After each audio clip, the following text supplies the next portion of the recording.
She was 19 years old when her own father sold her to a stranger for $800 in gold. In a smoke-filled Montana saloon, Clara Wynne watched the man everyone called a monster step out of the shadows and claim her as his. They said Harlan Drake was a savage, a beast, a man who spoke to wolves and buried bodies in the mountains. But what Clara discovered in his cabin would shatter everything she believed about monsters and about love itself. Stay with me until the very end of this story and drop a comment telling me which city you're watching from. I want to see just how far Clara's journey has traveled across this world. The winter of 1887 came early to Copper Ridge, Montana.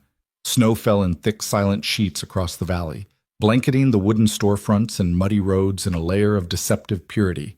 The mountains rose like ancient sentinels in the distance, their peaks lost in clouds so heavy they seemed to press down on the earth itself. It was the kind of cold that seeped into your bones and made you question whether spring would ever come again. Clara Wynne pulled her threadbare shawl tighter around her shoulders as she stood at the window of their rented room above the general store. Her breath fogged the glass, and she traced a small heart in the condensation, a childish habit she'd never quite outgrown. At 19 years old, Clara had already learned that hope was a luxury she couldn't afford. But still, she drew her little hearts.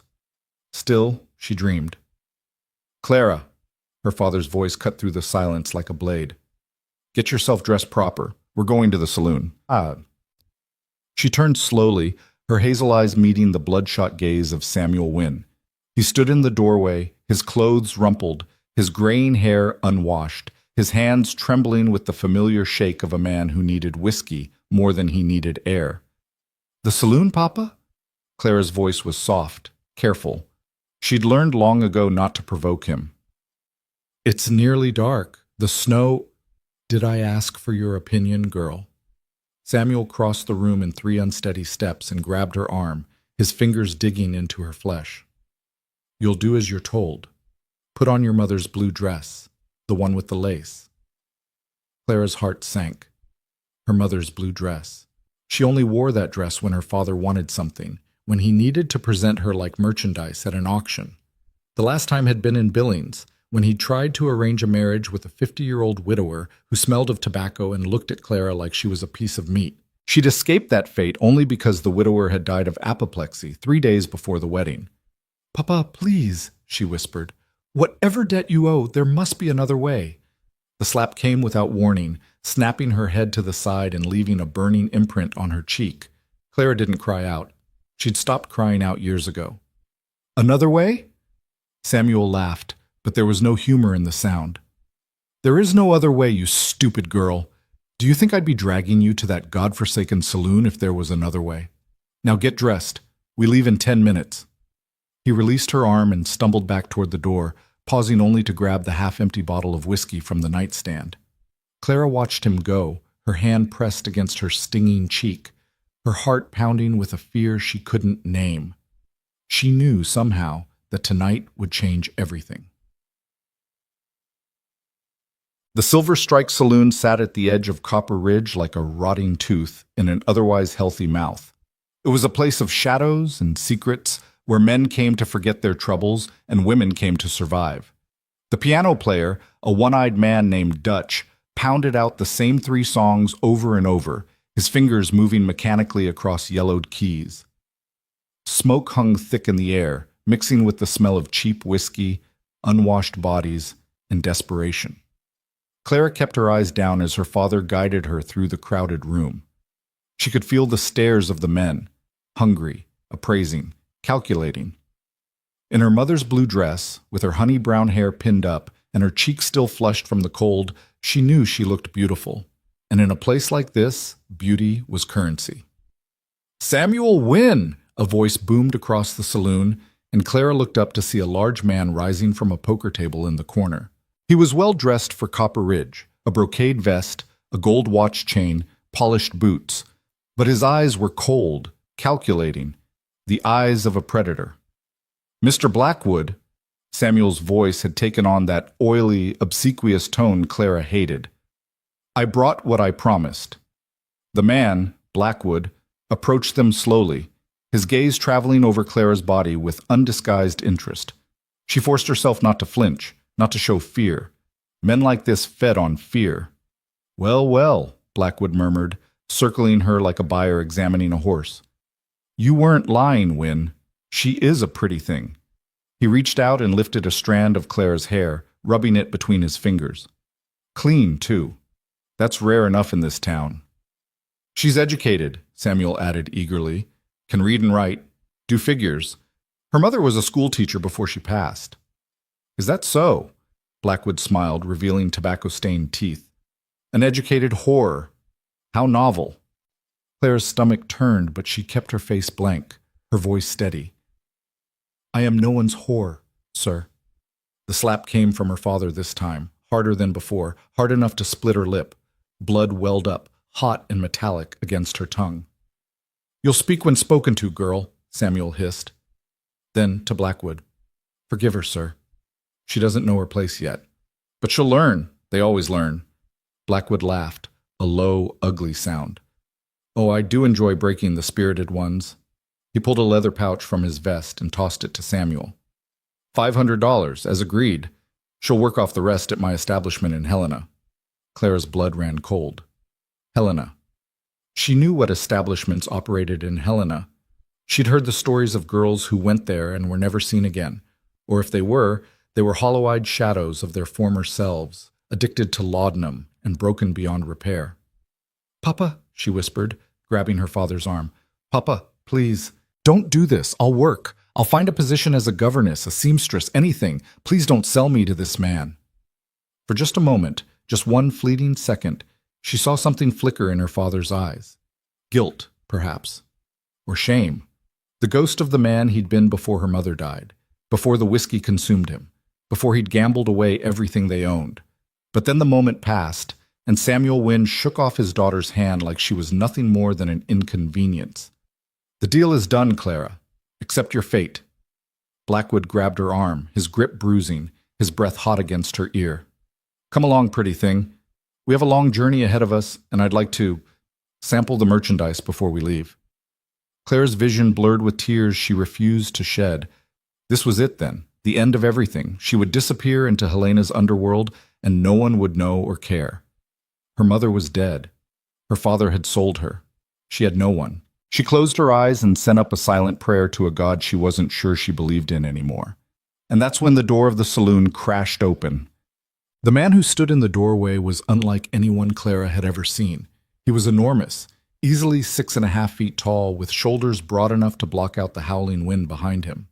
His hair was long and dark, streaked with gray at the temples, and his beard was thick and wild.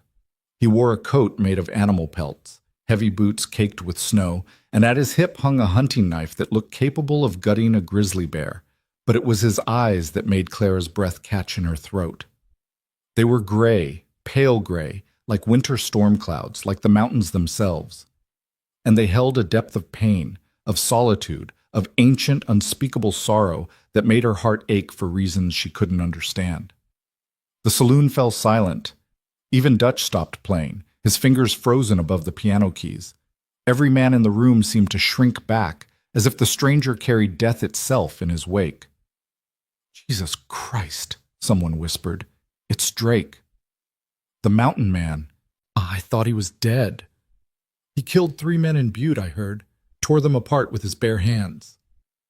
Clara watched as the man, Drake, scanned the room with those unsettling gray eyes. His gaze passed over the poker tables, the bar, the frightened faces of the saloon's patrons, and then it landed on her. She couldn't look away.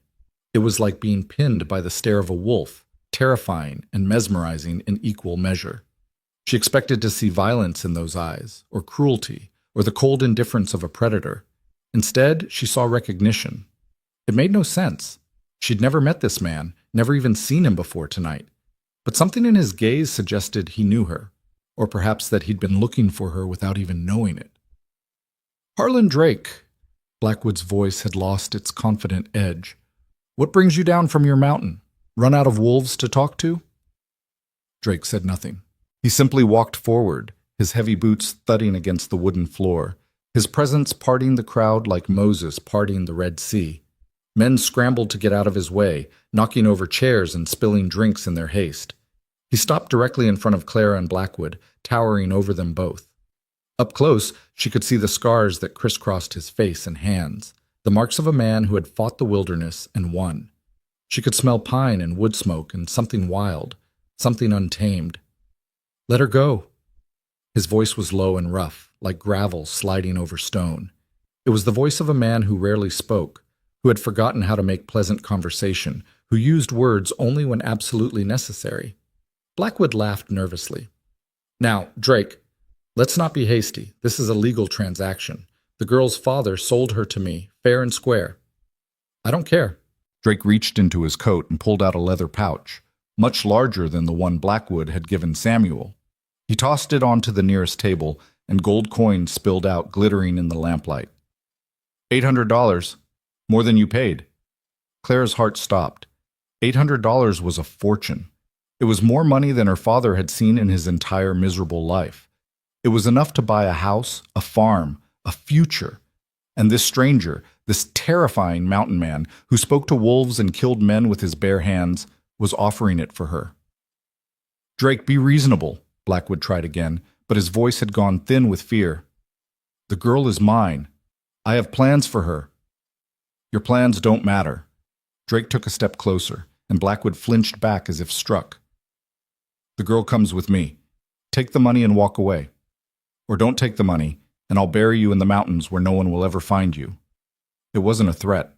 It was a simple statement of fact, delivered with the calm certainty of a man who had made such statements before, and followed through on them. For a long, terrible moment, no one moved. Claire could hear her own heartbeat pounding in her ears, could feel the tension in the room like a physical weight pressing down on her chest. Then Blackwood released her arm. "Fine," he spat, grabbing the pouch of gold from the table. "Take her. She's not worth dying over." He turned to Samuel Wynne, who was standing frozen by the bar, his face pale with shock. "You owe me, Wynne. Don't think I'll forget this." Samuel said nothing. He didn't even look at his daughter as Blackwood stormed out of the saloon, his hired men scrambling after him. Clara stood alone in the middle of the room, trembling, bleeding from her split lip, wearing her dead mother's blue dress. She looked up at the man who had just bought her for $800 in gold, and she waited for him to claim his prize. Instead, Drake shrugged off his heavy coat and draped it around her shoulders.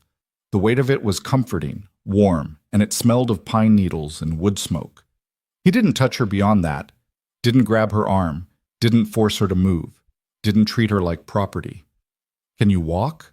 he asked, his voice still rough but somehow gentler now. Clara nodded, not trusting herself to speak. "Good." He turned toward the door, then paused and looked back at her. "My wagon's outside. You'll ride in the back, under the canvas. It's warmer there." He started walking, and Clara followed. She didn't know why. She didn't understand what was happening or what this man wanted from her. But something deep in her gut, some ancient primal instinct, told her that Harlan Drake, for all his terrifying reputation, was not the monster everyone believed him to be, and she had nothing left to lose. They left Copper Ridge as the snow began to fall in earnest, fat white flakes swirling in the darkness like lost souls searching for home. Clara huddled in the back of Drake's wagon, wrapped in his enormous coat surrounded by supplies, flour, sugar, coffee, bolts of fabric, books. So many books. She picked one up, squinting at the title in the dim light filtering through the canvas, The Complete Works of William Shakespeare. A mountain man who read Shakespeare. The wagon jolted over a rut in the road, and Clara clutched the book to her chest, her mind racing. What had she gotten herself into? Who was this man, really? The townspeople had whispered of murder, of savagery, of a hermit who lived alone in the mountains with wolves as his only companions. They said he'd gone mad after some tragedy, that he spoke to the dead, that he was more animal than human. But animals didn't read Shakespeare. Animals didn't offer their coats to frighten girls. Animals didn't pay $800 for someone's freedom. Freedom, she thought. Is that what this is? She wanted to believe it. God, how she wanted to believe it. But experience had taught her that nothing in this world came without a price. Drake had bought her. He owned her now, just as surely as Blackwood would have. The only question was what he intended to do with her. The wagon rolled on through the night, climbing higher into the mountains. Clara drifted in and out of an uneasy sleep, jerking awake every time the wheels hit a rock or the horses snorted. She dreamed of her mother, beautiful, gentle Margaret Wynne, who had died of consumption when Clara was 12 years old. She dreamed of her father, the man he'd been before grief and whiskey destroyed him. She dreamed of a different life, one where she'd grown up safe and loved, where she'd married for affection rather than survival. When she woke, the wagon had stopped. Clara sat up, pushing aside the canvas flap, and gasped. They were high in the mountains now, higher than she'd ever been. The snow had stopped, and the sky had cleared to reveal a tapestry of stars so bright, so numerous, that it hurt to look at them. The moon hung low and full, casting silver light over a landscape of pristine white. Snow-covered pines, frozen streams, mountains that rose like cathedral spires toward the heavens. And nestled in a small valley, surrounded by those ancient trees, was a cabin. It was larger than Clara had expected. 2 stories, with a stone chimney that breathed silver smoke into the night air. Warm light glowed in the windows, and a covered porch wrapped around the front, sheltering stacks of firewood and what looked like hand-carved furniture. "We're here," Drake said, appearing at the back of the wagon. His voice made her jump. She hadn't heard him approach. He extended a hand to help her down, and after a moment's hesitation, Clara took it. His palm was rough with calluses, his grip strong but careful, and he released her the moment her feet touched the ground. "It's beautiful," she heard herself say, and was surprised to find that she meant it. Drake made a sound that might have been agreement, or might have been dismissal. He was already moving toward the cabin, carrying supplies from the wagon, with the easy strength of a man accustomed to hard labor. Clara followed, her borrowed boots crunching in the snow, her heart beating an uncertain rhythm against her ribs. The cabin's front door opened onto a large main room, a living area with comfortable chairs arranged before a stone fireplace, a kitchen with iron pots hanging from hooks on the ceiling, a wooden table set with 2 chairs. 2 chairs. As if he'd been expecting someone. The fire was burning low, casting dancing shadows across the walls. Clara noticed the decorations immediately. They were impossible to miss. Hand-carved wooden figurines lined the mantelpiece, birds, deer, wolves, a bear standing on its hind legs, a pair of rabbits nestled together. The detail was exquisite, each piece clearly crafted with patience and love. There were also quilts, draped over the chairs, folded on a shelf, spread across what looked like a bed visible through an open doorway. They were beautiful, intricate patterns of color that seemed out of place in a bachelor's mountain cabin. "There's soup on the stove," Drake said, breaking the silence. "You should eat, then sleep. The bedroom is through there." He gestured toward the doorway Clara had noticed. "I'll take the floor out here." Clara blinked. "The floor? But this is your home." "You're my guest." He said it firmly, brooking no argument. "Guests don't sleep on floors." "I'm not your guest," Clara heard herself say. "You bought me. I'm your property." The word tasted bitter on her tongue, but she forced herself to say it. She needed to understand the terms of her captivity. She needed to know what was expected of her. Drake turned to look at her then, really look at her, and something in his gray eyes made her breath catch. It wasn't anger or lust or cruelty. It was something far more complicated, something that looked almost like shame. "I didn't buy you," he said quietly. "I bought your freedom. There's a difference." Clara shook her head, not understanding. "But the money was to get you away from that man, from what he would have done to you." Drake's jaw tightened, and for the first time Clara saw a flash of the violence everyone whispered about, not directed at her, but at the memory of Blackwood and his establishment in Helena. "I know what happens to girls who go to places like that. I couldn't let it happen again." Again. The word hung in the air between them, heavy with unspoken meaning. Clara wanted to ask, wanted to understand, but something told her that tonight was not the time. "So I'm free to go?" she asked instead. "If I wanted to leave, you wouldn't stop me." Drake was silent for a long moment. Then he crossed to the fireplace and added another log, the flames leaping up to embrace it. "You're free to go," he said finally, his back still turned. "But where would you go?" "Back to your father. Back to Copper Ridge, where Blackwood's men might find you. Into the mountains alone, in winter, with no supplies and no knowledge of the terrain." He turned to face her, and his expression was unreadable. "You can leave whenever you want, Clara Wynne, but I hope you'll stay, at least until spring, at least until it's safe." Clara's name on his lips sent an unexpected shiver down her spine. She hadn't told him her name. He must have heard it in the saloon, filed it away in that quiet, watchful mind of his. "Why?" she whispered. "Why do you care what happens to me?" Drake didn't answer immediately. He stood by the fire, his massive frame silhouetted against the flames, his face half in shadow. When he spoke, his voice was so low she had to strain to hear it. "Because someone should." And then he walked past her, out into the cold night, leaving Clara alone in the warm cabin with more questions than she'd ever had in her life. She found the soup, venison stew, thick and rich and fragrant with herbs, and ate 2 bowls before her stomach told her to stop. She found clean water in a pitcher by the wash basin and cleaned the blood from her split lip, wincing at the sting. She found the bedroom Drake had indicated and stood in the doorway for a long moment, staring at the bed within. It was a proper bed, with a wooden frame and a mattress stuffed with what felt like goose down. The quilts were piled high, inviting, warm. On the nightstand sat a candle, a book of poetry, and a small vase holding dried wildflowers. This was not the den of a monster. Clara undressed slowly, her fingers clumsy with exhaustion and residual fear. She folded her mother's blue dress carefully and set it on a chair, then slipped beneath the quilts in just her chemise. The sheets smelled of lavender. Someone had tucked sachets between the folds. Who was Harlan Drake? What had happened to him to drive him to this solitary existence? And why had he rescued her from a fate worse than death, only to ask nothing in return? The question swirled through her mind as sleep claimed her, pulling her down into darkness. Her last conscious thought was of gray eyes, winter storm clouds, and the unexpected gentleness of a monster's hands. Clara woke to the smell of coffee and the sound of birdsong. For a moment, she didn't know where she was. The ceiling above her was unfamiliar, the bed too soft, the air too clean. Then the memories came flooding back. The saloon, Blackwood's hands on her, her father's betrayal, the mountain man who had paid $800 for her freedom, and she sat up with a gasp. Sunlight streamed through the window, painting golden rectangles on the wooden floor. Through the glass, Clara could see a world transformed, snow sparkling like diamonds under a brilliant blue sky, mountains rising in majestic silence, pine trees bowed under their white burden. It was the most beautiful thing she'd ever seen.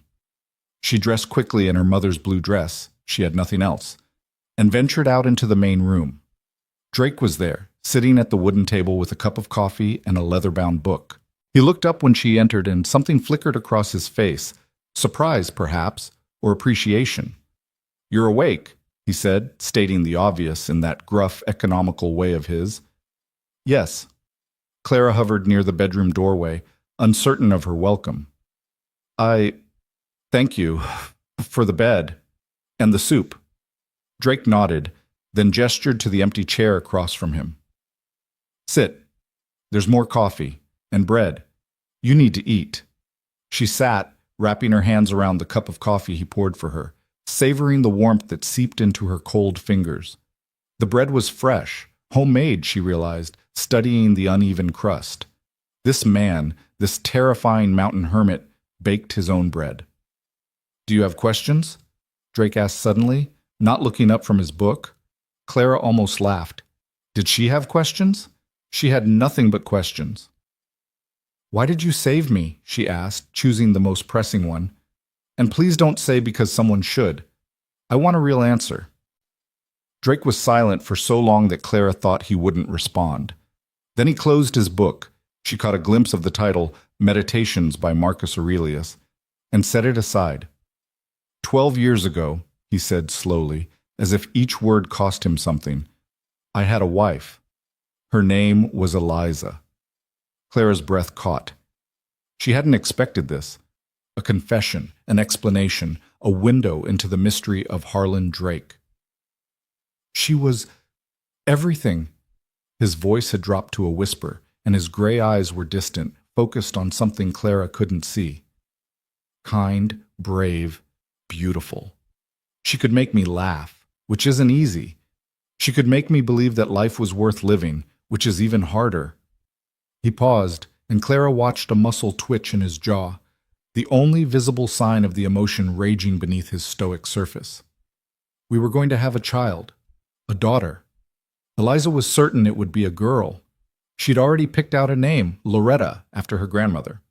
She was 7 months along when Iki stopped, swallowed hard, and when he continued, his voice was rough as sandpaper. When they came. Who? Claire whispered, afraid to speak louder, afraid to break whatever spell had loosened Drake's tongue. Outlaws. A gang passing through. They found our cabin while I was out hunting. By the time I got back... He closed his eyes, and Clara saw his hands clench into fists on the tabletop. By the time I got back, it was too late. They'd taken everything, done things I won't speak of, and then they'd killed her and the baby both. Clara felt tears prick her eyes. She'd expected cruelty, violence, madness. She hadn't expected this, a tragedy so profound, so devastating, that it explained everything. The solitude, the reputation, the wolves. I tracked them down, Drake continued, his voice flat now, emotionless. All 7 of them. It took me 2 years, but I found every single one, and I made them pay. The 3 men in Butte, Clara breathed, remembering the whispers in the saloon. Among others. He opened his eyes and looked at her, and Clara saw something new in those gray depths. Not just pain, but purpose. After that, I came back here. Built this cabin on the ruins of the old one. I swore I'd never let anyone close again, never risk that kind of loss again. Then why did I save you? He smiled then, a small, sad smile that transformed his weathered face. Because you looked at me. In that saloon, when everyone else was looking away, you looked right at me. And I saw her. Not Eliza, you don't look like her. But I saw the same spirit, the same fire, the same refusal to be broken. He reached across the table and very gently touched Clara's hand. I couldn't save my wife, he said softly. I couldn't save my daughter. But I could save you. So I did. Clara's tears spilled over then, running down her cheeks unchecked. She didn't try to hide them, didn't try to pretend she wasn't moved by this man's terrible history and unexpected kindness. I'm sorry, she whispered. I'm so sorry for what happened to you. Drake withdrew his hand and shook his head. Don't be sorry, just be alive. Be free. That's all I ask. They sat in silence for a while, the fire crackling, the coffee cooling, the weight of shared sorrow settling around them like a blanket. And somehow, in that silence, something shifted between them. An understanding, a connection, a fragile bridge built across the chasm of their separate pains. The days that followed were strange and quiet. Drake kept his distance, sleeping on the floor by the fire as promised, spending his days chopping wood, checking animal traps, and venturing into the forest for hours at a time. He spoke little, but when he did, his words were thoughtful, measured, surprisingly eloquent. Clara, for her part, tried to make herself useful. She cleaned the cabin, though it was already cleaner than any bachelor's home had a right to be. She cooked meals from the supplies Drake had brought from town, discovering a modest talent for turning simple ingredients into something palatable.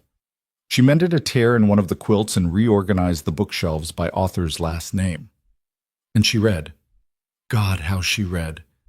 Drake's collection was eclectic and extensive. Shakespeare and Shelley, Austen and Dickens, Thoreau and Emerson, history books and philosophy texts, volumes of poetry and scientific treatises. Clara devoured them all, curled up in a chair by the fire, while Drake whittled wooden figurines at the table or stared into the flames with those distant gray eyes. Sometimes, in the evenings, he would read aloud. His voice, so rough and hesitant in conversation, transformed when he read Shakespeare. He gave each character a distinct voice, a personality, a soul. Clara would close her eyes and let the words wash over her, transported to Verona, to the forest of Arden, to Elsinore's haunted halls. To be or not to be, Drake read one night, his voice low and resonant. That is the question. Whether 'tis nobler in the mind to suffer the slings and arrows of outrageous fortune, or to take arms against a sea of troubles and by opposing, end them. Clara opened her eyes and found him watching her, the book forgotten in his lap. Do you believe that? She asked. That opposing our troubles can end them? Drake considered the question, his brow furrowed in thought. I believe we have a choice, he said finally. Suffer in silence or fight for something better, Eliza. She was a fighter. Until the very end. So are you, Clara said quietly. You fought for me. Something passed across Drake's face. Surprise, perhaps, or gratitude, or some emotion he couldn't name. He cleared his throat and looked away. You should sleep, he said gruffly. Storm's coming. We'll be snowed in by morning. Clara rose, gathering the blanket she'd been using around her shoulders. At the bedroom door, she paused and looked back. Harlan? It was the first time she'd used his given name. He looked up, startled. Thank you, she said, for everything, for the books, for the reading, for making me feel like a person again instead of a thing to be bought and sold. Drake said nothing, but his gray eyes softened, and Clara thought she saw moisture gathering there. Tears he would never shed, at least not in front of her. Good night, Clara, he said at last. Good night, Harlan. She went to bed with a strange warmth in her chest, and for the first time since her mother died, Clara Wynne fell asleep without fear. The storm Drake had predicted arrived with a vengeance. For 3 days, snow fell in unrelenting sheets, piling against the cabin walls until the windows were nearly buried. The wind howled like a wounded animal, rattling the shutters, finding its way through every tiny crack in the chinked logs. The temperature plummeted, and even with the fire burning constantly, frost formed on the inside of the windows. Clara and Drake were trapped, together, alone, with nowhere to go and nothing to do but learn each other. It was strange, this forced intimacy. Clara had grown up in households full of noise and chaos. Even after her mother died, there had been her father's drunken rants, the clatter of boarding houses, the bustle of whatever town they happened to be passing through. Silence was foreign to her, and she'd expected it to be uncomfortable. Instead, she found it peaceful. Drake was an easy presence, undemanding, unobtrusive, content to share space without filling it with meaningless chatter. He taught her to play chess, she was terrible, and cards, she was worse, and showed her how to carve simple shapes from scraps of wood. She was hopeless, but he was patient. In return, she taught him songs her mother had sung, taught him card games her father had learned in saloons before he'd become the man he was now. And they talked. Slowly, haltingly, they talked. Drake told her about his childhood in Vermont, about the father who'd taught him to hunt and the mother who'd taught him to read. He told her about coming west as a young man, full of dreams of gold and adventure, about meeting Eliza at a barn dance in Sacramento and knowing, in that single moment, that he'd found his home. Clara told him about her mother, about Margaret Wynne's gentle hands and quiet strength, about the books she'd read aloud every night before bed, about the way she'd fought consumption with everything she had until there was simply nothing left to fight with. She told him about watching her father crumble after Margaret's death, about the gambling and the drinking and the slow, terrible slide into the man who would sell his own daughter to pay his debts. "Do you hate him?" Drake asked one evening as the storm raged outside and the fire crackled between them. "Your father?" Clara considered the question for a long moment. "I want to," she admitted. "Part of me does. But mostly I just feel sad. He wasn't always like this. When my mother was alive, he was kind. Funny. He used to carry me on his shoulders and call me his little princess." She laughed, but there was no humor in the sound. "Hard to believe now." "Grief changes people," Drake said quietly. "Sometimes it breaks them." "Is that what happened to you? Did grief break you?" Drake was silent for so long that Clara thought she'd overstepped. Then he sighed, a deep, weary sound that seemed to come from somewhere far away. "For a while," he admitted. "After Eliza and the baby, I didn't want to live. I thought about ending it more than once. But then I'd think about the men who'd done this, and I'd decide I needed to stay alive long enough to make them pay. Revenge kept me going when nothing else could. And after, when they were all dead, after..."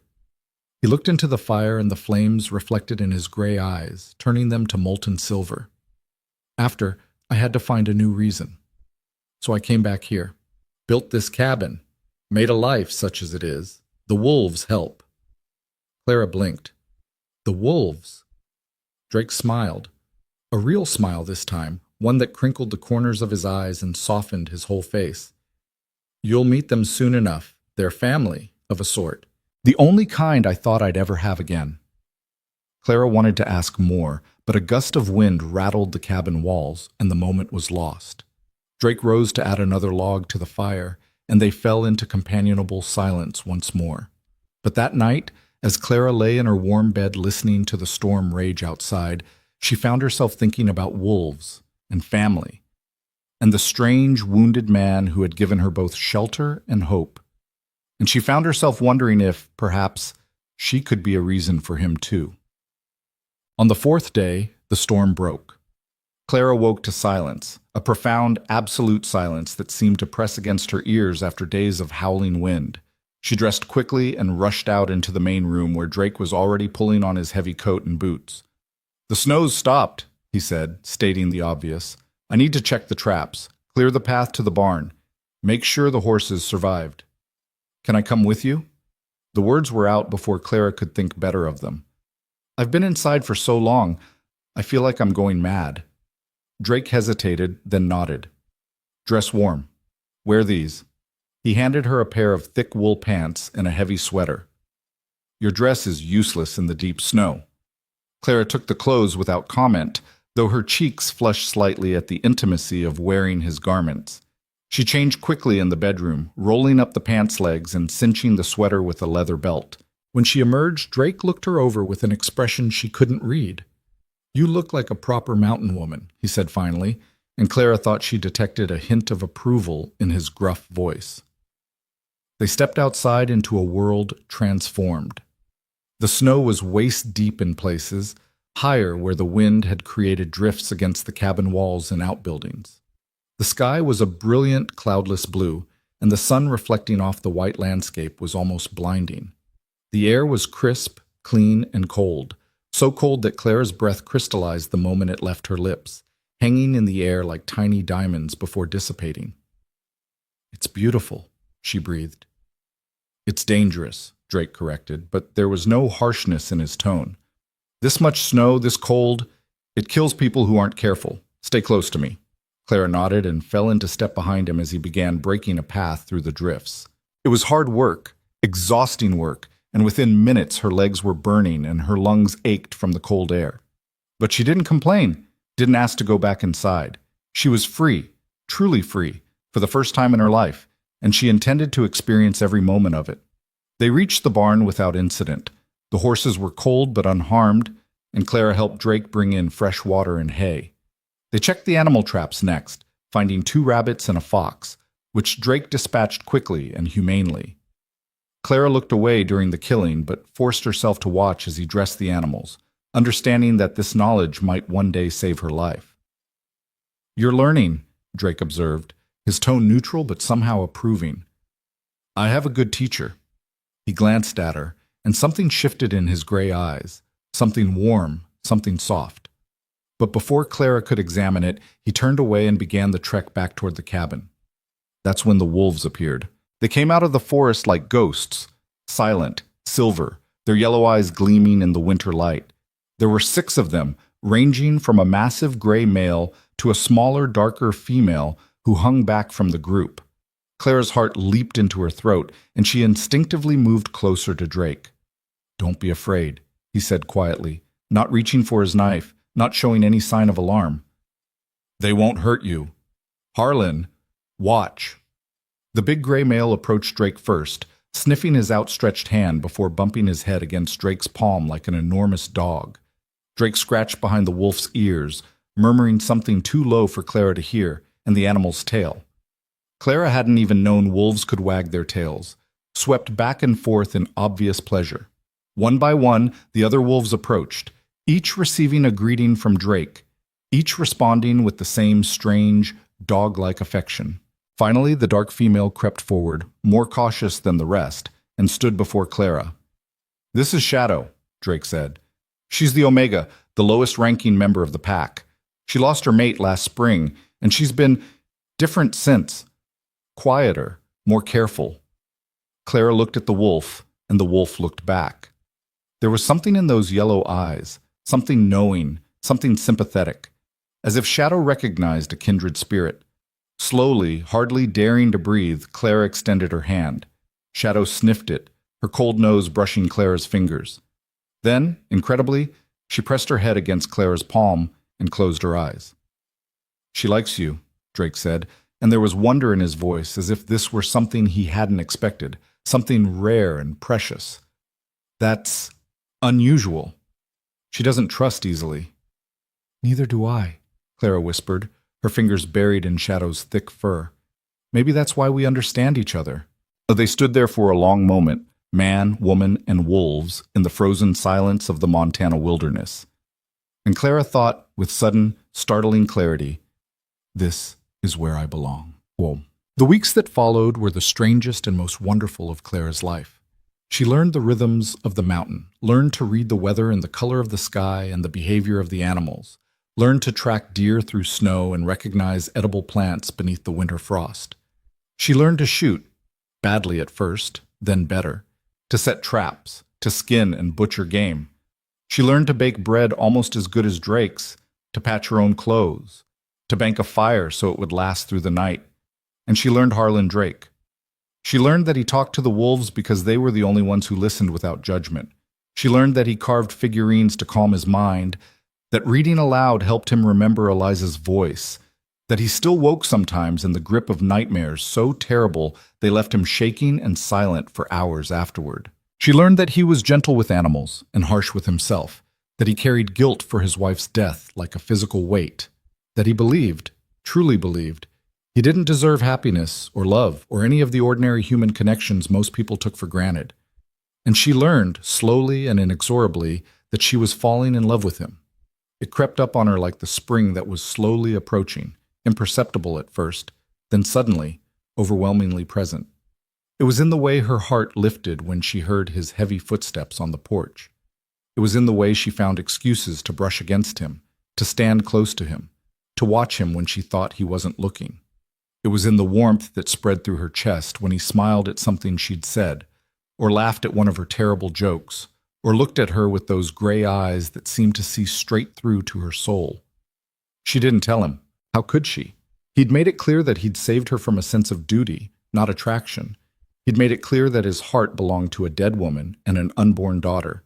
He'd made it clear that he was broken, beyond repair, unworthy of love. But Clara couldn't help herself. She loved him anyway. And as the snow began to melt and the first hints of spring appeared in the valley, she knew that her time in Harlan Drake's cabin was coming to an end. He'd offered her sanctuary until spring, until it was safe. And spring was almost here. "You should start thinking about where you want to go." Drake's voice broke through Clara's reverie as they sat before the fire one evening. She looked up from her book, her heart suddenly pounding. "What?" "When the pass is clear, you'll be able to travel again." He wasn't looking at her. His eyes were fixed on the carving in his hands, a delicate wooden bird that was slowly taking shape. "I have some money saved, enough to get you to San Francisco maybe, or back east if you prefer. You could start fresh, make a new life." Clara set her book aside, her hands trembling. "Is that what you want? For me to leave?" Drake was silent for a long moment. When he spoke, his voice was rough, strained. "It doesn't matter what I want. This was always meant to be temporary. A refuge, not a home." "What if I don't want to leave?" The words hung in the air between them, heavy with implication. Drake's hand stilled on the carving, and slowly, very slowly, he looked up at her. "Clara, I know what you're going to say." She rose from her chair and crossed the room, kneeling before him so that they were eye to eye. "You're going to tell me that I deserve better than a broken mountain man who talks to wolves and lives in the wilderness. You're going to tell me that you have nothing to offer, that your heart is buried in a grave somewhere, that you're not capable of loving again." "Those things are true." His voice was barely a whisper. "No, they're not." Clara reached up and cupped his face in her hands, feeling the roughness of his beard, the tension in his jaw. "I've seen you, Harlan. The real you. Not the monster the town whispers about, but the man who cooks soup for frightened girls and reads Shakespeare by firelight and cries over wooden figurines when he thinks no one's watching." She saw him flinch. She'd touched a nerve, but she pressed on. I've seen your heart, and it's not broken. It's healing. Slowly, yes. Painfully, yes. But it's healing. And She took a deep breath, summoning all her courage. I want to be part of that healing. I want to stay with you. Not because I have nowhere else to go, but because there's nowhere else I want to be. Drake stared at her, his gray eyes wide with something that might have been hope and might have been fear. His hands came up to cover hers, warm and rough and trembling. You don't know what you're saying, he managed. I can't be what you need. You already are. Clara leaned forward and pressed her forehead to his. You already are, Harlan. You just don't see it yet. For a long, breathless moment, neither of them moved. The fire crackled. The wind whispered against the windows. Somewhere in the distance, a wolf howled, a long, mournful sound that seemed to carry all the loneliness and longing in the world. And then, slowly, reverently, Harlan Drake kissed Clara Wynne. It was a gentle kiss, tentative and tender, the kiss of a man who had forgotten how. But Clara returned it with all the passion and certainty in her heart, and when they finally broke apart, she saw tears streaming down Harlan's weathered cheeks. I don't deserve you, he whispered. That's for me to decide, she whispered back, and I've decided. They sat together before the fire, her head on his shoulder, his arm around her waist, and they watched the flames dance and the shadows play across the walls of their cabin now, in the mountains of Montana. Outside, the wolves began to howl again, but this time it sounded less like mourning and more like celebration.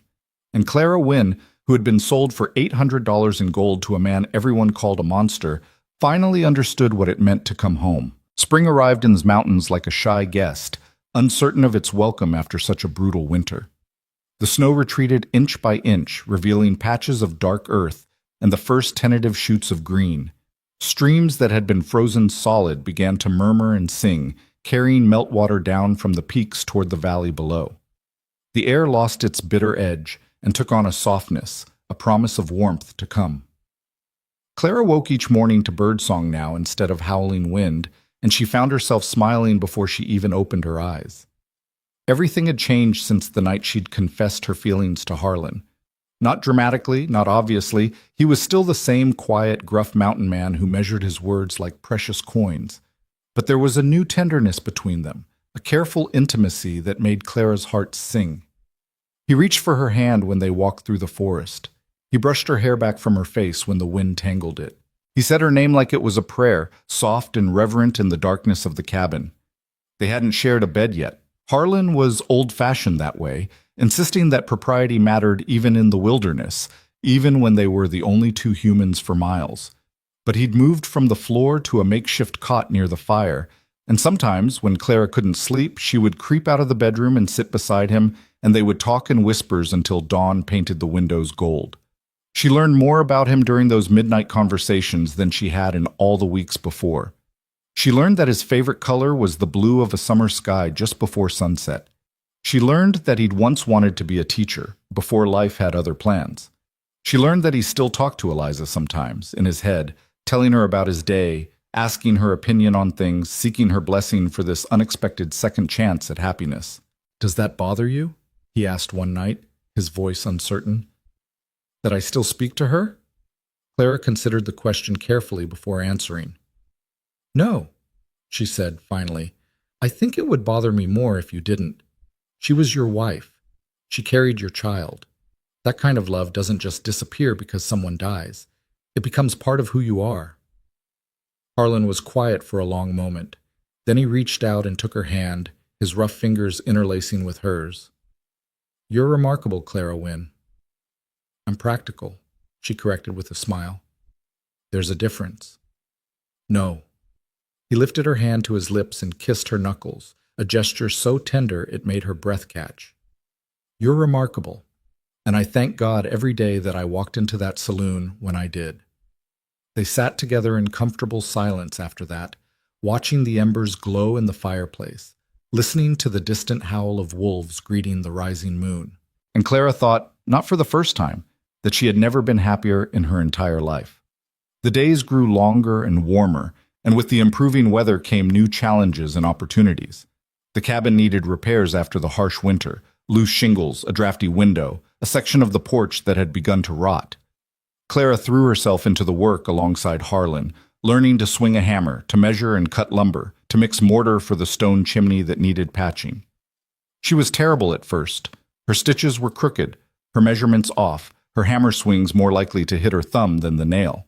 But Harlan was patient, endlessly patient, guiding her hands, showing her the proper technique, never once laughing at her mistakes. "You're a good teacher," she told him one afternoon, as they worked side by side replacing the rotted porch boards. "You would have been a wonderful teacher if things had been different." Harlan paused, his hammer suspended mid-swing. "I used to think about it," he admitted, "back in Vermont, before I came west. There was a schoolhouse in my town, run by an old woman named Mrs. Hennessy. She used to let me help with the younger children, teaching them their letters, listening to them read. I loved it. Why didn't you pursue it?" He shrugged, resuming his work. "Gold fever, same as everyone else who came to California in those days. I thought I'd strike it rich, go back east, buy my own schoolhouse." A bitter laugh escaped him. "Instead, I found Eliza, and everything changed. She was worth more than all the gold in the Sierra Nevada." Clara set down her own hammer and moved closer to him, laying a hand on his arm. "Tell me about her. What was she like?" It was a risk, asking about Eliza. Sometimes Harlan welcomed the opportunity to remember her. Other times the memories were too painful, and he would withdraw into himself for hours. But today he smiled, a sad, fond smile that made Clara's heart ache. "She was fierce," he said. "That's the first thing I noticed about her. This tiny little woman with hair like fire and eyes like emeralds, standing up to a group of miners who were harassing a Chinese launderer. She had a broom in her hands, and she was swinging it like a weapon, telling them exactly what she thought of their behavior in language that would make a sailor blush." Clara laughed at the image. "And you fell in love on the spot?" "Not quite." Harlan's smile widened at the memory. "I fell in love 3 days later, when I worked up the courage to speak to her and she told me I had the conversational skills of a particularly dull rock. She wasn't wrong." "You're not so bad," Clara protested. "I've gotten better. Eliza worked on me for years." He paused, his expression growing more serious. "She would have liked you, Clara. She would have said you were too good for me, same as I think, but she would have liked you anyway." Clara didn't know what to say to that, so she simply squeezed his arm and returned to her work. But warmth spread through her chest, and she found herself blinking back tears. That evening, after the work was done and supper had been eaten, Harlan surprised her with a gift. It was a wooden carving, not one of the figurines that lined the mantelpiece, but something larger, more elaborate. A woman, seated in a chair, a book open in her lap. The details were exquisite. The curl of her hair, the drape of her dress, the peaceful expression on her face. "It's me," Clara breathed, recognizing herself in the carved features. "I've been working on it for weeks," Harlan admitted, his voice gruff with embarrassment. "When you were sleeping or busy with other things, I wanted you to have something to remember this time, if you ever—" He trailed off, unable to complete the thought. "If I ever leave?" Clara set the carving carefully on the table and turned to face him. "Harlan, I've told you, I'm not going anywhere. I know what you said, but things change. People change. When the passes are clear and you can travel freely, you might feel differently. You might want to see cities again, meet people your own age, live a normal life instead of—" Clara silenced him with a kiss. It was bolder than any kiss they'd shared before. Not gentle or tentative, but fierce, demanding, full of all the passion and certainty she felt. Harlan made a sound of surprise against her lips. Then his arms came around her, pulling her close, and he kissed her back with equal fervor. When they finally broke apart, both breathing hard, Clara pressed her forehead to his and spoke with absolute conviction. "I don't want cities. I don't want people my own age. I don't want a normal life. I want this. I want you. I want wolves and mountains and Shakespeare by firelight. I want to grow old in this cabin, Harlan Drake, and I want to grow old with you." Harlan's eyes glistened with unshed tears. "Clara, say you believe me. Say you'll stop waiting for me to change my mind." He was silent for a long moment, and Clara could see the war playing out behind his gray eyes. Hope battling fear, love wrestling with doubt. Then slowly he nodded. "I believe you," he said. "God help me. I believe you." She kissed him again, softer this time, sealing the promise. And when she went to bed that night, she fell asleep with the wooden carving clutched to her chest, dreaming of the future they would build together. The wolves came more frequently now that the weather had warmed. Clara had grown accustomed to their presence, even fond of them, but she was still learning the complex social dynamics that governed the pack. There was the alpha pair, Gray, the massive male who had first greeted Harlan in the snow, and his mate, a sleek silver female Harlan called Moon. There were the beta wolves, the hunters, the yearlings still learning their place, and there was Shadow, the dark Omega, who had attached herself to Clara with a devotion that surprised everyone, including Harlan. "She follows you like a dog," he observed one morning, watching as Shadow trailed Clara around the yard. "I've never seen her behave this way with anyone." Clara knelt and scratched behind Shadow's ears, earning a contented whine. "Maybe she knows I understand what it's like, to be the lowest, to be overlooked and dismissed." "You're not the lowest anymore," Harlan said quietly. "Not with me." She looked up at him, squinting against the morning sun. "Neither is she. Not as long as I'm here." The bond between woman and wolf deepened as the weeks passed. Shadow began sleeping on the porch outside Clara's window, guarding her through the night. She accompanied Clara on walks through the forest, padding silently beside her, alert to every sound and movement. She brought Clara gifts, dead rabbits mostly, which Clara learned to accept graciously despite her initial squeamishness. "She's claiming you as pack," Harlan explained, "providing for you the way wolves provide for their family. It's the highest honor she can give." Clara thought about that for a long time. Pack. Family. It was something she'd given up hoping for, something she'd assumed was lost to her forever when her mother died and her father descended into his whiskey-soaked despair. But here, in the mountains, with a scarred mountain man and a grieving wolf, she was building a family of her own. Spring deepened into early summer, and the valley exploded with life. Wildflowers carpeted the meadows in brilliant swaths of purple, yellow, and red. Birds returned from their winter migrations, filling the air with song. Deer ventured out of the forest to graze, their fawns tottering on spindly legs. Bears emerged from hibernation, hungry and irritable, requiring careful avoidance. Clara learned to identify the flowers and herbs that grew wild around the cabin. Some were useful: chamomile for tea, mint for settling upset stomachs, yarrow for treating wounds. Others were simply beautiful, and she picked bouquets to brighten the cabin, filling it with color and fragrance. "My mother used to do this," she told Harlan, arranging a vase of wildflowers on the table. "Every spring she'd fill our house with flowers. She said it brought life inside after the death of winter." "She sounds like a wise woman." She was. Clara touched a delicate blue petal, her expression wistful. "I wish you could have met her. I think she would have loved you." Harlan raised an eyebrow. "A hermit who talks to wolves?" Most mothers would be horrified. "Most mothers didn't know you," Clara smiled, "but mine would have seen what I see. A good man, a kind man, a man who deserves to be happy." He crossed the room and wrapped his arms around her from behind, resting his chin on top of her head. "I am happy," he murmured. "Happier than I ever thought I could be again." They stood like that for a long moment, watching the afternoon light slant through the windows, breathing in the scent of wildflowers and pine. And Clara thought, with a certainty that warmed her to her core, that this was exactly where she was meant to be. Not all the changes that came with spring were welcome, however. As the mountain passes cleared and travel became possible again, news began to trickle up from Copper Ridge. A trader passing through brought stories of the town below, gossip about who had married whom, which businesses had failed over the winter, what scandals had erupted in the long, dark months. And he brought news of Samuel Wynne. "Your father's in a bad way, miss," the trader told Clara, his weathered face sympathetic. "Lost everything he had in a card game about 2 months back. He's been living rough ever since, begging for drinks, sleeping in alleys. Some folks feel sorry for him, but most just want him gone." Clara listened to this report with a strange detachment. She'd expected to feel something, anger perhaps, or satisfaction, or even pity. Instead, she felt only a hollow emptiness, as if the man the traitor described were a stranger rather than her own flesh and blood. "Thank you for telling me," she said.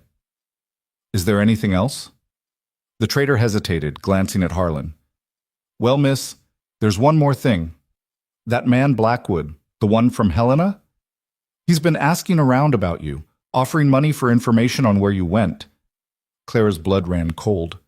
"Blackwood? He's been back to Copper Ridge twice since you disappeared. Says you owe him for breach of contract. Says he'll find you eventually, one way or another." After the traitor left, laden with furs and preserved meat in exchange for his supplies and information, Clara sat on the porch in silence, staring out at the mountains without really seeing them. Shadow pressed against her legs, whining softly, sensing her distress. Harlan found her there an hour later, still unmoving, still silent. "Clara." He sat down beside her, his presence solid and reassuring. "Talk to me." "He's looking for me." Her voice was flat, emotionless. "Blackwood. He hasn't forgotten. He won't stop." "Let him look." Harlan's tone was hard as stone. "He won't find you, and if he does what? You'll kill him?" Clara turned to face him, and there was fear in her eyes. Not of Harlan, but of what he might become for her sake.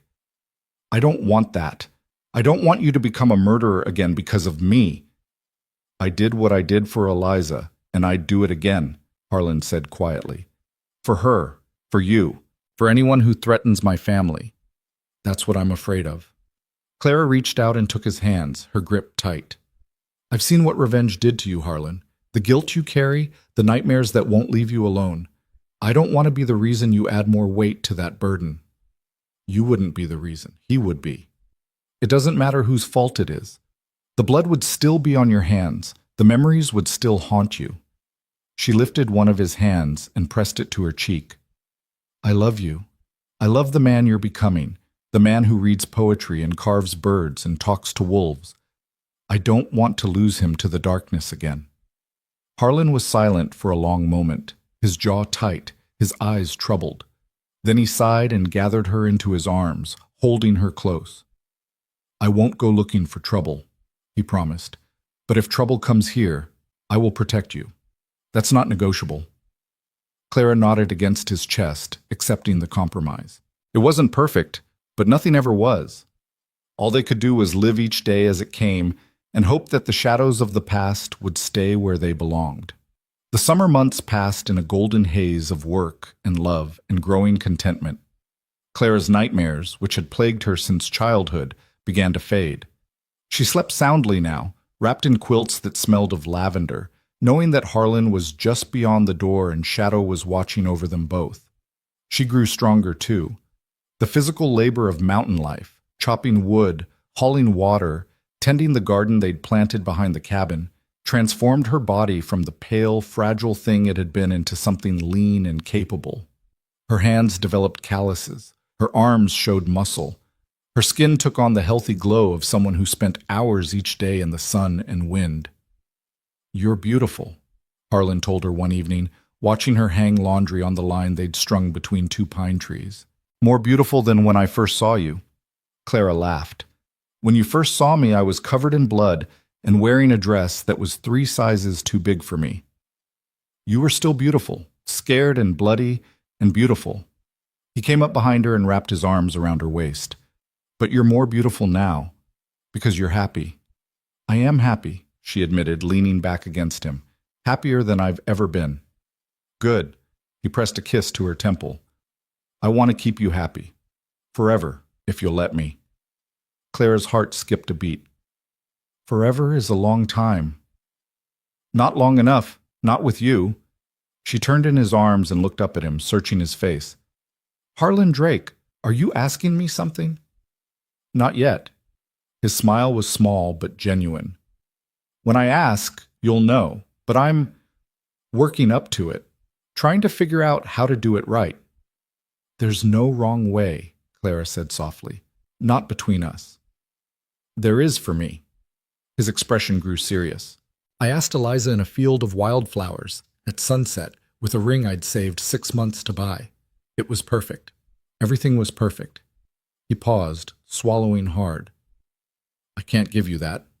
I can't give you a church wedding or a proper honeymoon or any of the things a woman deserves. But I want to give you something.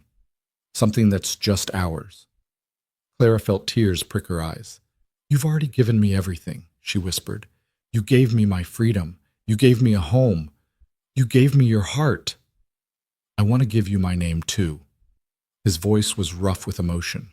When I'm ready, when I can do it properly. She reached up and cupped his face in her hands. I'll wait, she said. However long it takes. I'll wait. They kissed then, soft and sweet, a promise sealed without words. And Clara knew with absolute certainty that she would never love anyone else the way she loved this wounded, gentle, impossible man. As summer reached its peak, Harlan began teaching Clara more advanced survival skills. She learned to fish in the cold mountain streams, to identify animal tracks and scat, to read the landscape for signs of weather change. She learned which plants were poisonous and which could save a life, which mushrooms were safe to eat and which would kill you within hours. Why are you teaching me all this? She asked one afternoon, after a particularly grueling lesson on setting snares. Harlan didn't answer immediately. He finished adjusting the snare, then sat back on his heels and looked at her with those gray eyes that seemed to see everything. Because the mountains are dangerous, he said finally. Because anything can happen. An accident, an illness, a winter storm that lasts longer than expected. If something happens to me, I need to know you can survive on your own. Clara's stomach clenched. Don't talk like that. I'm not being morbid. I'm being practical. He stood and brushed dirt from his knees. I'm 43 years old, Clara. You're 19. The odds are good that you'll outlive me by decades. I want those decades to be long and full, not cut short because you didn't know how to start a fire or find clean water. Stop it, Clara's voice cracked. Just stop. I don't want to think about life without you. Neither do I. He came to her and took her hands, his grip firm and warm. But part of loving someone is preparing for the worst while hoping for the best. I lost Eliza because I wasn't prepared. I wasn't there when she needed me. I won't make that mistake again. Clara looked at him for a long moment, seeing the fear beneath his practical words, the desperate love that drove him to plan for a future he couldn't control. And she understood finally that this was how Harlan Drake expressed his devotion, not through flowery words or grand gestures, but through careful preparation, through making sure the people he loved would be safe no matter what. Okay, she said quietly, teach me everything. I want to learn. He smiled, a real smile full of relief and pride. That's my girl. The lessons continued throughout the summer, and Clara absorbed them all like a sponge. By the time the first leaves began to turn, she could gut a fish, set a bone, build a shelter from pine branches, start a fire in the rain, navigate by the stars, and identify edible plants in any season. She wasn't an expert, not yet, but she was capable, competent, and confident in a way she'd never been before. She was, as Harlan had said that first day in the snow, becoming a proper mountain woman. Fall arrived with a blaze of color that took Clara's breath away. The aspens turned gold, the maples red, the oaks a deep burnished bronze. The mountains looked like they were on fire, and the air grew crisp and sweet with the smell of decaying leaves and ripening apples. It was during this golden time, as they worked together to harvest the garden and prepare for winter, that Clara first noticed something was different. She was tired. More tired than usual, despite the shorter days. Her stomach, usually reliable, had become unpredictable, rebelling at the smell of cooking meat. And her courses, always regular, had failed to appear for 2 months running. She didn't say anything to Harlan at first. She wasn't sure, couldn't be sure, and she didn't want to raise hopes or fears unnecessarily. But as the weeks passed and her symptoms continued, she could no longer deny what her body was telling her. She was carrying Harlan Drake's child. The realization hit her one morning as she stood at the window, watching the wolves play in the first frost of autumn. She pressed her hand to her still flat stomach and felt tears slide down her cheeks, tears of joy, of terror, of overwhelming love. A baby. Their baby. A new life growing inside her, a miracle she had never dared to hope for. But what would Harlan say? He had lost one child already, a daughter who had never drawn breath, who had died in the womb with her mother. Would this news bring him happiness, or would it only reopen old wounds? She decided to wait, to be absolutely certain, to find the right moment, the right words. But as it turned out, she didn't have to say anything at all. "Clara." Harlan's voice came from behind her, quiet and uncertain. "Is there something you need to tell me?" She turned to face him, her hand still pressed to her stomach. His eyes followed the movement, and she saw understanding dawn in their gray depths. "How did you know?" she whispered. "I was married before," he said simply. "I know the signs." He took a step closer, his expression unreadable. Are you?" "Yes." The word came out barely audible. "I'm sure now. About 3 months along, I think." For a moment that stretched into eternity, Harlan said nothing. He stood frozen, his face pale, his hands clenched at his sides. Clara watched him, her heart pounding, afraid of what she might see when the mask finally cracked. Then, slowly, he fell to his knees before her. "Harlan." He pressed his forehead to her stomach, his shoulders shaking with silent sobs. Clara's own tears flowed freely as she stroked his hair, holding him close, feeling the tremors that racked his massive frame. "A baby," he finally managed, his voice muffled against her dress. "Our baby." "Yes." She lifted his chin, forcing him to look at her. Is this okay? I know the memories must be." "Okay?" He laughed, a wet, broken sound. "Clara, this is everything. Everything I thought I'd lost forever." He rose to his feet and cupped her face in his hands, his gray eyes bright with tears. "I love you. I love you so much it terrifies me. And I will love this child with everything I have. I swear it." Clara threw her arms around him, burying her face in his chest. "I was so scared," she confessed. "I didn't know how you'd react. I didn't want to hurt you." "You could never hurt me." He held her tightly, fiercely. "You've healed me, Clara. You and this baby, you've healed me." They stood like that for a long time, wrapped in each other's arms, the autumn light streaming through the windows around them. Outside, the wolves began to howl, not the mournful sound of mourning, but something higher, sweeter, almost like singing. "They know," Harlan murmured against her hair. "Somehow, they know." Clara smiled through her tears. "Then I guess it's official. We're going to be a family." "We already are," Harlan said. "We already are." That evening, Harlan asked Clara to marry him. He didn't do it with a ring. There was no ring to give, not yet, but with words, simple and true, spoken by firelight, with Shadow watching from her customary spot on the porch. "I know it's not the proposal you deserve," he said, kneeling before her as he had done that morning. "I don't have flowers or music or any of the things a man should have when he asks the woman he loves to be his wife. But I have my heart, Clara, and it's yours. It's been yours since that night in the saloon, when you looked at me and didn't flinch away." Clara reached out and touched his face, feeling the roughness of his beard, the wetness of tears on his cheeks. "I have nothing to give you but myself," he continued, his voice breaking. "But I promise to love you until my last breath. I promise to protect you and our child with my life. I promise to be the man you see in me, even when I can't see him myself." He took her hand and pressed it to his chest, where his heart beat strong and steady. "Clara Wynne, will you be my wife?" She didn't hesitate. She didn't need to. "Yes," she said.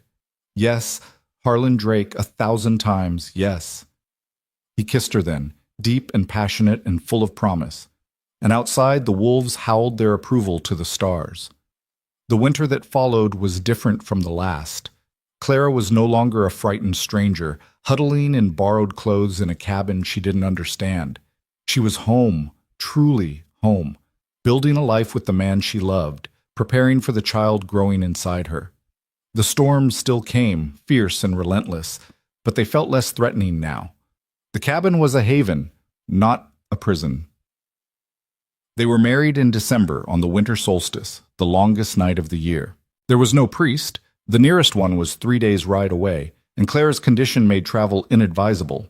But Harlan had lived among the Blackfoot people for several years after Eliza's death, and he knew their ways.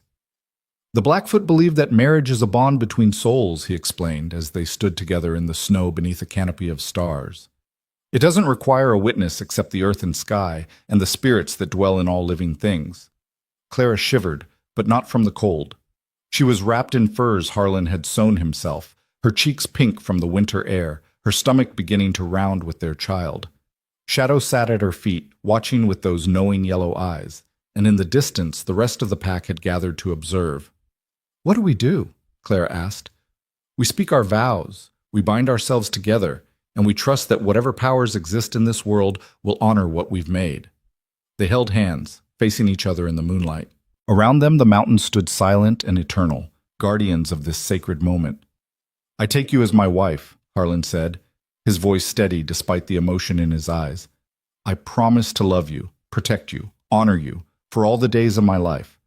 When the wolves howl, I will howl with them for you. When the snows come, I will be your warmth.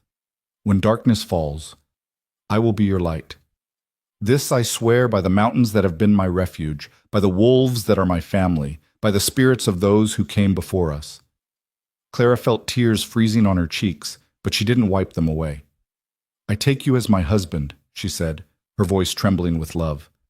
"I promise to love you, stand beside you, build a life with you for all the days of my life. When you forget your worth, I will remind you.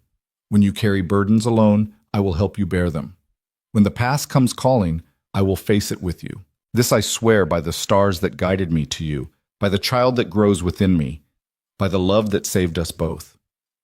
Harlan reached into his coat and produced something small, something that glinted in the moonlight. Clara gasped. It was a ring, carved from bone and inlaid with a tiny piece of turquoise, polished until it gleamed like the summer sky. "I made it," he said, his voice gruff with embarrassment. "It's not gold, but it's perfect." Clara extended her hand, and he slipped the ring onto her finger. It fit as if it had been made for her, which, of course, it had. "With this ring, I wed thee," Harlan said. "Now and forever." "Now and forever," Clara echoed. And then the wolves began to howl. Not one or two, but all of them, their voices rising in a wild, beautiful chorus that seemed to fill the entire valley. Clara laughed through her tears, and Harlan pulled her close, and they kissed under the stars while the mountains and wolves bore witness to their union. It wasn't a traditional wedding. There was no church, no congregation, no white dress or wedding feast. But as Clara stood in her husband's arms, feeling the ring on her finger and the baby stirring in her womb, she knew it was perfect. Absolutely, utterly perfect. The months that followed were quiet and full. Clara's pregnancy progressed smoothly, and Harlan hovered around her with a mixture of awe and anxiety that she found simultaneously endearing and exasperating. "I'm pregnant, not dying," she told him one afternoon, after he'd insisted she rest instead of helping with the cooking. "Women have been having babies since the beginning of time." "I know." His jaw was tight. "But women have also died having babies since the beginning of time." Clara's irritation softened. She reached out and took his hand. "I'm healthy, Harlan. Strong. This baby is strong. We're going to be fine." "You can't know that." His voice cracked. "No one can know that." She understood then the fear that drove him. He had lost everything once before: wife, child, hope. The prospect of losing it all again was more than he could bear. "Come here," she said, pulling him down to sit beside her.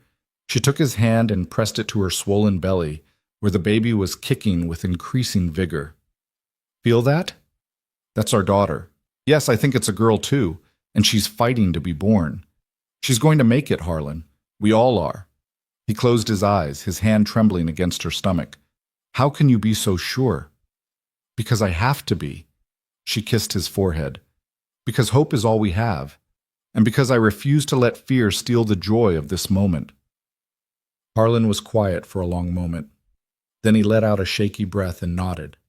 "You're right. You're always right. Remember that when we argue about names?" That surprised a laugh out of him. "We're arguing about names?" "We will be. I have opinions." "I'm sure you do." He pulled her close, careful of her belly, and pressed his lips to her hair. "I love you, Clara Drake." She smiled against his chest. I love you too, Harlan. And so does our daughter, whoever she turns out to be. But even as she spoke the words of comfort, Clara couldn't quite shake her own fears. Childbirth was dangerous, especially here, miles from any doctor or midwife. If something went wrong, she pushed the thought away. Hope, she reminded herself. Hope was all they had. As winter slowly released its grip and the first signs of spring appeared in the valley, Clara and Harlan prepared for the arrival of their child. Harlan built a cradle from pine wood, carved with the same delicate attention he gave to his figurines. Clara sewed tiny clothes from soft fabric, her stitches neat and careful. And they talked about the future. I want her to be educated, Clara said one evening, as they sat together watching the fire, to know how to read and write and think for herself. My mother always said that education was the greatest gift a parent could give. We have books, Harlan offered. Plenty of them. And you can teach her, like Mrs. Hennessy taught me.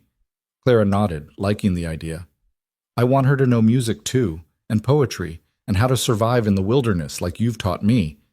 She'll know it all. Harlan stroked her hair, his touch gentle. She'll be the most educated, most capable, most loved child in the Montana Territory. She'll be wild, Clara said with a smile, running with wolves, climbing mountains, driving us both to distraction. Good. Harlan's voice was full of warmth. She should be wild. She should be free. She should have everything we never had. Clara turned to look at him, her heart full to bursting. I love you, she said simply. I don't say it enough. You don't have to say it. He kissed her softly. I see it in everything you do. They sat together in comfortable silence after that, watching the flames dance, listening to the distant howl of wolves. And Clara let herself believe, truly believe, that everything would be all right. The baby came in late April as the last snows melted and the first wildflowers pushed through the earth. Clara had been having pains all day, but she hadn't said anything, not wanting to alarm Harlan unnecessarily. It was only when her water broke, soaking the floor of the cabin, that she finally admitted the truth. It's time, she gasped, gripping the back of a chair as a contraction tore through her. Harlan went pale. Now? But it's too early. Babies come when they're ready. Clara forced herself to breathe through the pain. Help me to the bed and boil water, lots of water. The hours that followed were the longest of Clara's life. The contractions came in waves, each one more intense than the last, and between them she drifted in a haze of exhaustion and fear. Harlan stayed by her side throughout, holding her hand, wiping the sweat from her brow, murmuring words of encouragement that she could barely hear. You're doing so well, he said, his voice strained. You're so strong, Clara. Just a little longer. She wanted to scream at him, to tell him he had no idea what he was talking about, but she didn't have the energy for anger. All she had was the relentless push of the baby inside her, demanding to be born. It was nearly midnight when the final contraction hit, a tearing, burning sensation that made Clara cry out in agony. She pushed with everything she had, felt something give way, and then a cry. Thin and wavering at first, then stronger, louder, filling the cabin with the sound of new life. It's a girl. Harlan's voice was choked with tears. Clara, it's a girl. She's perfect. Clara reached for her daughter, her arms trembling with exhaustion. Harlan placed the baby on her chest, still wet and red and screaming, the most beautiful thing Clara had ever seen. Hello, little one, she whispered. We've been waiting for you. The baby quieted at the sound of her mother's voice, her tiny eyes blinking open to reveal irises as gray as a winter storm. She has your eyes, Clara said, looking up at Harlan. He was crying openly now, tears streaming down his weathered face. She's a miracle, he managed. You both are. Outside, as if on cue, the wolves began to howl. Not their usual mournful cry, but something softer, sweeter, a lullaby for the child who had just entered their world. Loretta, Clara murmured, remembering the name Harlan had mentioned all those months ago. Is that what you want to call her? Harlan was quiet for a long moment. Then he shook his head. That was Eliza's choice. For the daughter, we lost. He reached out and touched the baby's cheek, his finger gentle as a whisper. This is a new life, a new beginning. She deserves her own name. What do you suggest? He thought about it, watching the baby nestle against her mother's chest. Hope, he said finally. I want to call her Hope. Clara smiled, her eyes filling with tears. Hope Drake? It's perfect. She is perfect. Harlan leaned down and kissed first the baby's head, then Clara's lips. You both are. My girls. My family. My heart. And in that moment, with her daughter in her arms and her husband by her side, Clara knew that every trial she had endured, every loss, every fear, every dark moment, had led her here. To this cabin in the mountains, to this man who had saved her, to this child who represented everything good and beautiful in the world. She was home. At last, she was home. The weeks following Hope's birth were a blur of sleepless nights, endless feedings, and a bone-deep exhaustion that Clara had never experienced before. But woven through the tiredness was a joy so profound it brought tears to her eyes at unexpected moments, when Hope's tiny fingers wrapped around her own, when those storm-gray eyes focused on her face with something like recognition, when Harlan sang lullabies in his rough, untrained voice, and their daughter fell asleep against his massive chest. They had become a family in truth now, not just in name. The cabin that had once seemed like a refuge felt like a home, filled with the sounds of a baby's cries and laughter, with the smell of milk and lavender and the ever-present pine smoke from the fire. Shadow had taken to sleeping inside now, curled at the foot of Clara's bed, her yellow eyes watching over the cradle with fierce devotion. She thinks the baby is her pup, Harlan observed one morning, watching Shadow nuzzle Hope's tiny hand. Clara smiled, though exhaustion made even that simple gesture feel like effort. Is that a problem? Not at all. Wolf mothers are the most protective creatures on Earth. Our daughter couldn't ask for a better guardian. Our daughter. The words still sent a thrill through Clara's heart, even after weeks of hearing them. Our daughter, our family, our life. Spring deepened into early summer, and Hope grew with astonishing speed. She was a good baby, calm, curious, rarely fussy except when hungry or tired. She had Harlan's gray eyes and Clara's honey-brown hair, and already she showed signs of her father's quiet intensity, staring at the world around her with a focused attention that seemed far beyond her weeks. She's watching the wolves, Clara said one afternoon, as they sat on the porch watching the pack play in the meadow below. Hope was cradled in her arms, her eyes tracking the silver shapes as they chased each other through the wildflowers. She's one of them, Harlan said quietly. They know it. She knows it. It should have seemed strange, raising a child among wolves, but to Clara, who had found her own salvation in this wild place, it felt perfectly natural. Hope would grow up knowing the forest as intimately as she knew her own home. She would learn the language of wind and water, of bird and beast, of mountain and sky. She would be wild and free and unafraid. She would have everything Clara had never had. The peace of those early weeks was so complete, so all-encompassing, that Clara almost forgot about the shadows that waited beyond the mountains. Almost forgot about Blackwood and his threats, about her father and his debts, about the world that existed beyond the boundaries of their valley. But the world had not forgotten about her. It was a morning in late June when the first sign of trouble appeared. Harlan had gone to check his trap lines, leaving Clara alone with Hope and Shadow.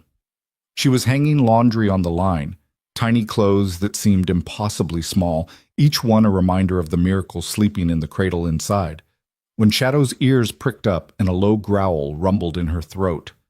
Clara stopped, her hands full of wet cloth, her heart suddenly pounding. "What is it, girl?"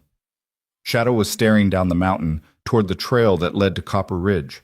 Her growl intensified, her hackles rising, her body tense with warning. Someone was coming. Clara dropped the laundry and ran inside, scooping Hope from her cradle and pressing the baby close to her chest. Her mind raced through possibilities. A trader, perhaps? They came occasionally, bringing news and supplies from the valley below. A lost traveler seeking directions.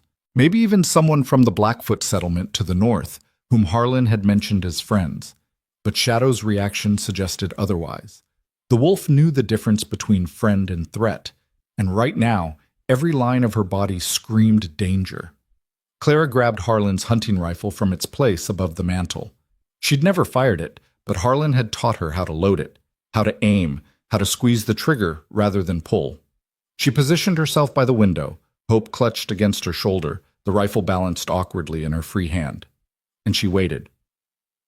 The riders appeared 20 minutes later, 3 of them, picking their way up the narrow trail on horseback. They were well armed, well dressed, clearly not traders or travelers. Something about the lead rider made Clara's blood run cold, though at this distance she couldn't make out his features. Then they drew closer, and she recognized him, Caleb Rourke. The name surfaced from the murky depths of her memory, bringing with it a wave of revulsion and fear. Caleb Rourke, son of the wealthiest rancher in the Montana Territory. Caleb Rourke, who had pursued Clara with unwanted attention for months before her father's debts forced them to flee Billings. Caleb Rourke, whose proposal she had rejected so firmly that he'd sworn she would regret it someday. That day, it seemed, had finally come. "Clara Wynne!" His voice carried up the mountain, confident and commanding. "I know you're in there. Come out and let's talk like civilized people." Clara didn't move. She barely breathed. In her arms, Hope began to stir, disturbed by her mother's tension. "Shh, little one," Clara whispered. "Shh, Mama's here. Everything's going to be fine." But even as she said the words, she knew they might be lies. The riders had stopped at the edge of the clearing, just out of rifle range. Clara could see them more clearly now. Caleb in his expensive clothes, his handsome face twisted with an expression that might have been triumph or anger or both. 2 rough-looking men she didn't recognize, mercenaries by the look of them, hired muscle for whatever Caleb had planned. "I'm not leaving until I speak with you," Caleb called again. "Your father told me everything. How that monster Drake bought you like cattle, how he's kept you prisoner up here in the wilderness. I've come to rescue you, Clara. To take you home where you belong." Rescue. The word tasted bitter in Clara's mouth. She thought of Blackwood, of Helena, of the fate that had awaited her before Harlan intervened. That was what awaited her if she left with Caleb. Not rescue, but another kind of prison. "I don't need rescuing," she shouted through the window, keeping her body hidden, the rifle ready. "Go back to wherever you came from, Caleb. I'm exactly where I want to be." A pause, then laughter, cold and cruel. "Do you hear that, boys? The little witch thinks she wants to be here, living like an animal with that murderer and his wolves." Caleb's voice hardened. "Your father signed a contract, Clara. A marriage contract. You were promised to me before Drake interfered. I'm here to collect what's mine." Clara's stomach turned. A contract. Of course. Her father must have been even more desperate than she'd realized, selling her to the highest bidder like livestock at auction. First Blackwood, now Caleb. How many times had Samuel Wynne traded his daughter's future for the price of a drink? "Any contract my father signed is void," she called back. "I'm married now, Caleb, legally wed, with witnesses and vows. You have no claim on me." "Married?" Caleb laughed again. "To that beast? That's no marriage. That's captivity. And when I bring you before a proper judge, he'll see it the same way. He'll annul whatever farce you've committed and recognize my prior claim." His voice dropped, became something oily and threatening. "This can be easy or hard, Clara. Come out now, and I'll treat you gently. Make me come in after you, and I won't be so kind." Shadow's growl had become a continuous rumble, and Clara saw movement at the edge of the forest. The rest of the pack, drawn by the tension, watching from the shadows of the trees. They were waiting, she realized. Waiting for a signal, a command, permission to defend their territory. She thought about giving it. She thought about letting the wolves loose on these men who threatened her family. But something held her back. The knowledge that violence would only bring more violence, that Caleb's death would bring his father's wrath down on them, that there had to be another way. "Leave now," she said, her voice steady despite her pounding heart. "My husband will return soon, and he won't be as polite as I am. If you're still here when he arrives, he'll kill you." "Your husband?" Caleb sneered. "You mean the mountain hermit who speaks to wolves and murders men?" "Yes, I've heard the stories. I've also heard he's getting old, getting slow. 3 against 1, with guns against knives. I like those odds." Clara's finger tightened on the trigger. 3 against 1? You're forgetting about me, and the wolves, and the fact that Harlan Drake has survived worse than you can possibly imagine. Turn around, Caleb. Go home. This is my only warning. For a long moment, nothing happened. Claire could see Caleb conferring with his hired men, their voices too low to hear. Then he turned back toward the cabin, and his smile was the coldest thing she'd ever seen. "We'll be back," he called, "with more men, with the sheriff, with everyone who needs to hear how Harlan Drake kidnapped an innocent woman and forced her into depravity. You may have fooled yourself into thinking this is love, Clara, but I know the truth, and soon everyone will know it." He wheeled his horse around and galloped down the mountain, his men following close behind. Clara watched until they disappeared around a bend in the trail, then lowered the rifle with trembling hands. Hope was crying now, upset by the tension and the shouting. Clara soothed her automatically, her mind racing through possibilities, none of them good. Caleb would return, she had no doubt of that. He would bring reinforcements, just as he'd promised. And when he did, she didn't want to think about when he did.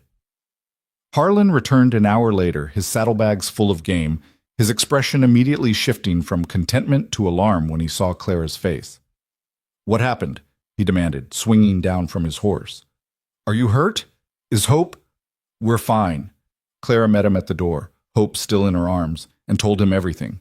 Caleb's arrival, his threats, the contract her father had signed. She watched Harlan's face change as she spoke, watched the gentle man she loved disappear behind a mask of cold fury. "Rourke," he said finally, the name like a curse. "I know that family. The father owns half the territory and the son thinks he owns the rest. They're used to getting what they want." "He wants me." Clara's voice cracked. "He'll come back, Harlan, with more men, with the law on his side, or what passes for law out here." Harlan was quiet for a long moment, his jaw working, his hands clenched at his sides. When he spoke, his voice was low and dangerous. "Then we need to be ready." The days that followed were tense, watchful, filled with preparation and dread. Harlan fortified the cabin as best he could, reinforcing the door, creating sight lines for defensive fire, establishing escape routes through the forest in case the worst happened. He taught Clara to shoot properly, not just the basics, but the fine points of aim and timing that could mean the difference between life and death. "I don't want to kill anyone," she said, after successfully hitting 3 targets in a row. "Neither do I." Harlan's expression was grim. "But sometimes the choice isn't ours to make." They talked about leaving, abandoning the cabin, fleeing deeper into the mountains, starting over somewhere Caleb and his men would never find them. But Clara rejected the idea almost before Harlan finished proposing it. "This is our home," she said fiercely. "You built it for Eliza, and now it's ours. I won't let Caleb Rourke drive us from the only place we've ever been happy." "Your life is more important than any building," Harlan argued. "Hope's life. Our lives mean nothing if we spend them running." Clara took his hands, her grip tight. "I ran for years, Harlan, from town to town, always looking over my shoulder, always waiting for the next disaster. I won't do it anymore, not now that I finally have something worth fighting for."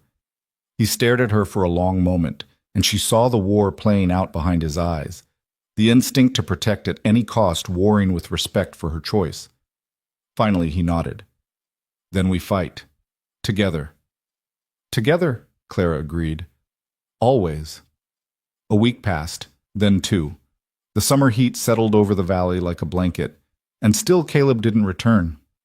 Clara began to hope, against her better judgment, that perhaps he'd given up.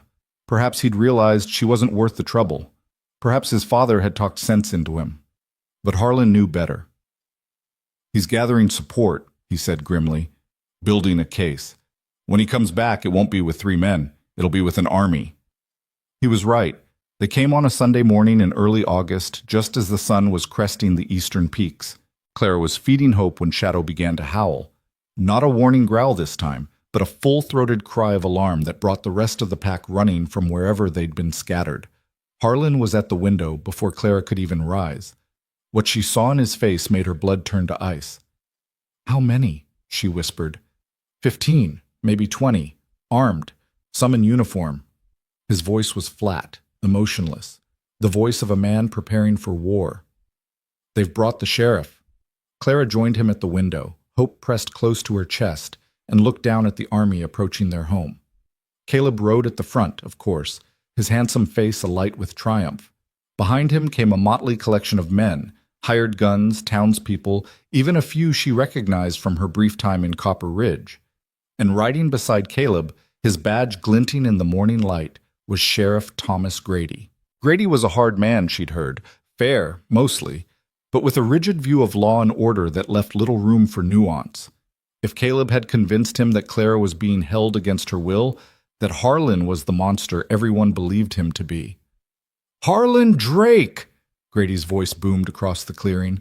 "By the authority vested in me by the territory of Montana, I order you to release Clara Wynne and surrender yourself for questioning." Harlan didn't respond. He was checking his rifle, counting ammunition, moving with the calm efficiency of a man who had faced death before. "Harlan," Clara grabbed his arm, "you can't fight them. There are too many." "I can slow them down. Give you time to escape with hope." "No." The word came out fierce, desperate. "I won't leave you. We fight together, remember?" "Clara," I said no. She was crying now, tears streaming down her face, but her voice was steady. "If you go out there, they'll kill you. And then they'll take me anyway, and Hope will grow up without a father. Is that what you want?" Harlan's resolve wavered. She could see it. The thought of Hope, of their daughter, was the one thing that could break through his warrior's determination. "What would you have me do?" he asked quietly. "Surrender? Let them take you?" "Let me talk to them." Clara wiped her tears with the back of her hand. "Let me explain. I'll show them hope. Let them see that I'm not a prisoner. Maybe the sheriff will listen to reason." "And if he doesn't?" Clara looked at the army gathered below, at Caleb's triumphant smile, at the guns and torches and righteous fury of men who believed they were saving a woman from a monster. "Then we fight," she said, "but not until we've exhausted every other option." Harlan was silent for a long moment. Then he nodded slowly. "I'll be right behind you. If anything goes wrong, I know." She kissed him, hard and fast, pouring all her love and fear into that single moment of contact. "I love you, Harlan Drake." "I love you too, Clara. More than life itself." She took a deep breath, squared her shoulders, and walked out to face the mob. The clearing fell silent as Clara emerged from the cabin. She moved slowly, carefully, hope cradled against her chest, her chin high despite the terror churning in her gut. She could feel the eyes of 20 men on her, assessing, judging, deciding whether she was victim or willing participant in whatever crimes they believed had been committed. Sheriff Grady dismounted and approached her, his weathered face unreadable. "Mrs. Wynne?" "Mrs. Drake," Clara corrected quietly. "I'm married now, Sheriff." A murmur ran through the crowd, and Caleb pushed forward, his expression darkening. "She's lying, or deluded. That savage has brainwashed her, twisted her mind." "Let the lady speak, Mr. Rourke." Grady's voice was firm, brooking no argument. He turned back to Clara, his eyes dropping to the baby in her arms. "Is that child yours?" "Yes, mine and Harlan's. Her name is Hope." Another murmur, louder this time. Clara saw some of the men exchanging glances, uncertainty replacing conviction. A baby changed things. A baby made this more complicated than a simple rescue mission.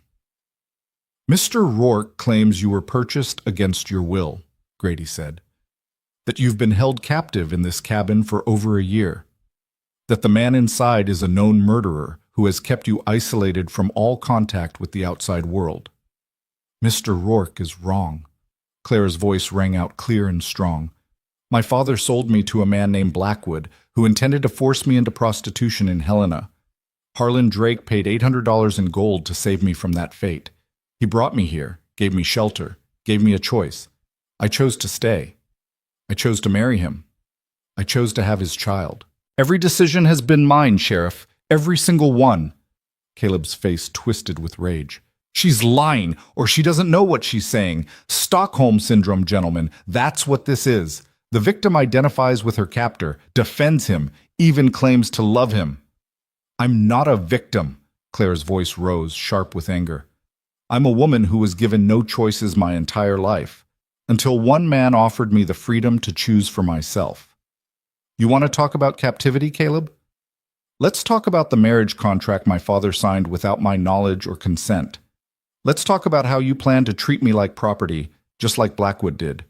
The only difference between you is the price you are willing to pay." Silence fell over the clearing. Clara could see doubt creeping into the faces of the men who had come to rescue her. Doubt about Caleb's story, doubt about their mission, doubt about who the real villain was in this tale. "Sheriff Grady." Clara met his eyes, willing him to see the truth. "I am not a captive. I am not brainwashed. I am a woman who found love in an unexpected place with an unexpected man.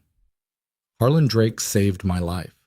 He has never raised a hand to me, never forced me to do anything against my will, never been anything but gentle and kind. If that makes him a monster, then I pray for more monsters in this world." Grady was quiet for a long moment, studying her face, her posture, the way she held her child. Clara knew he was looking for signs of abuse, of coercion, of the fear that would mark a true captive.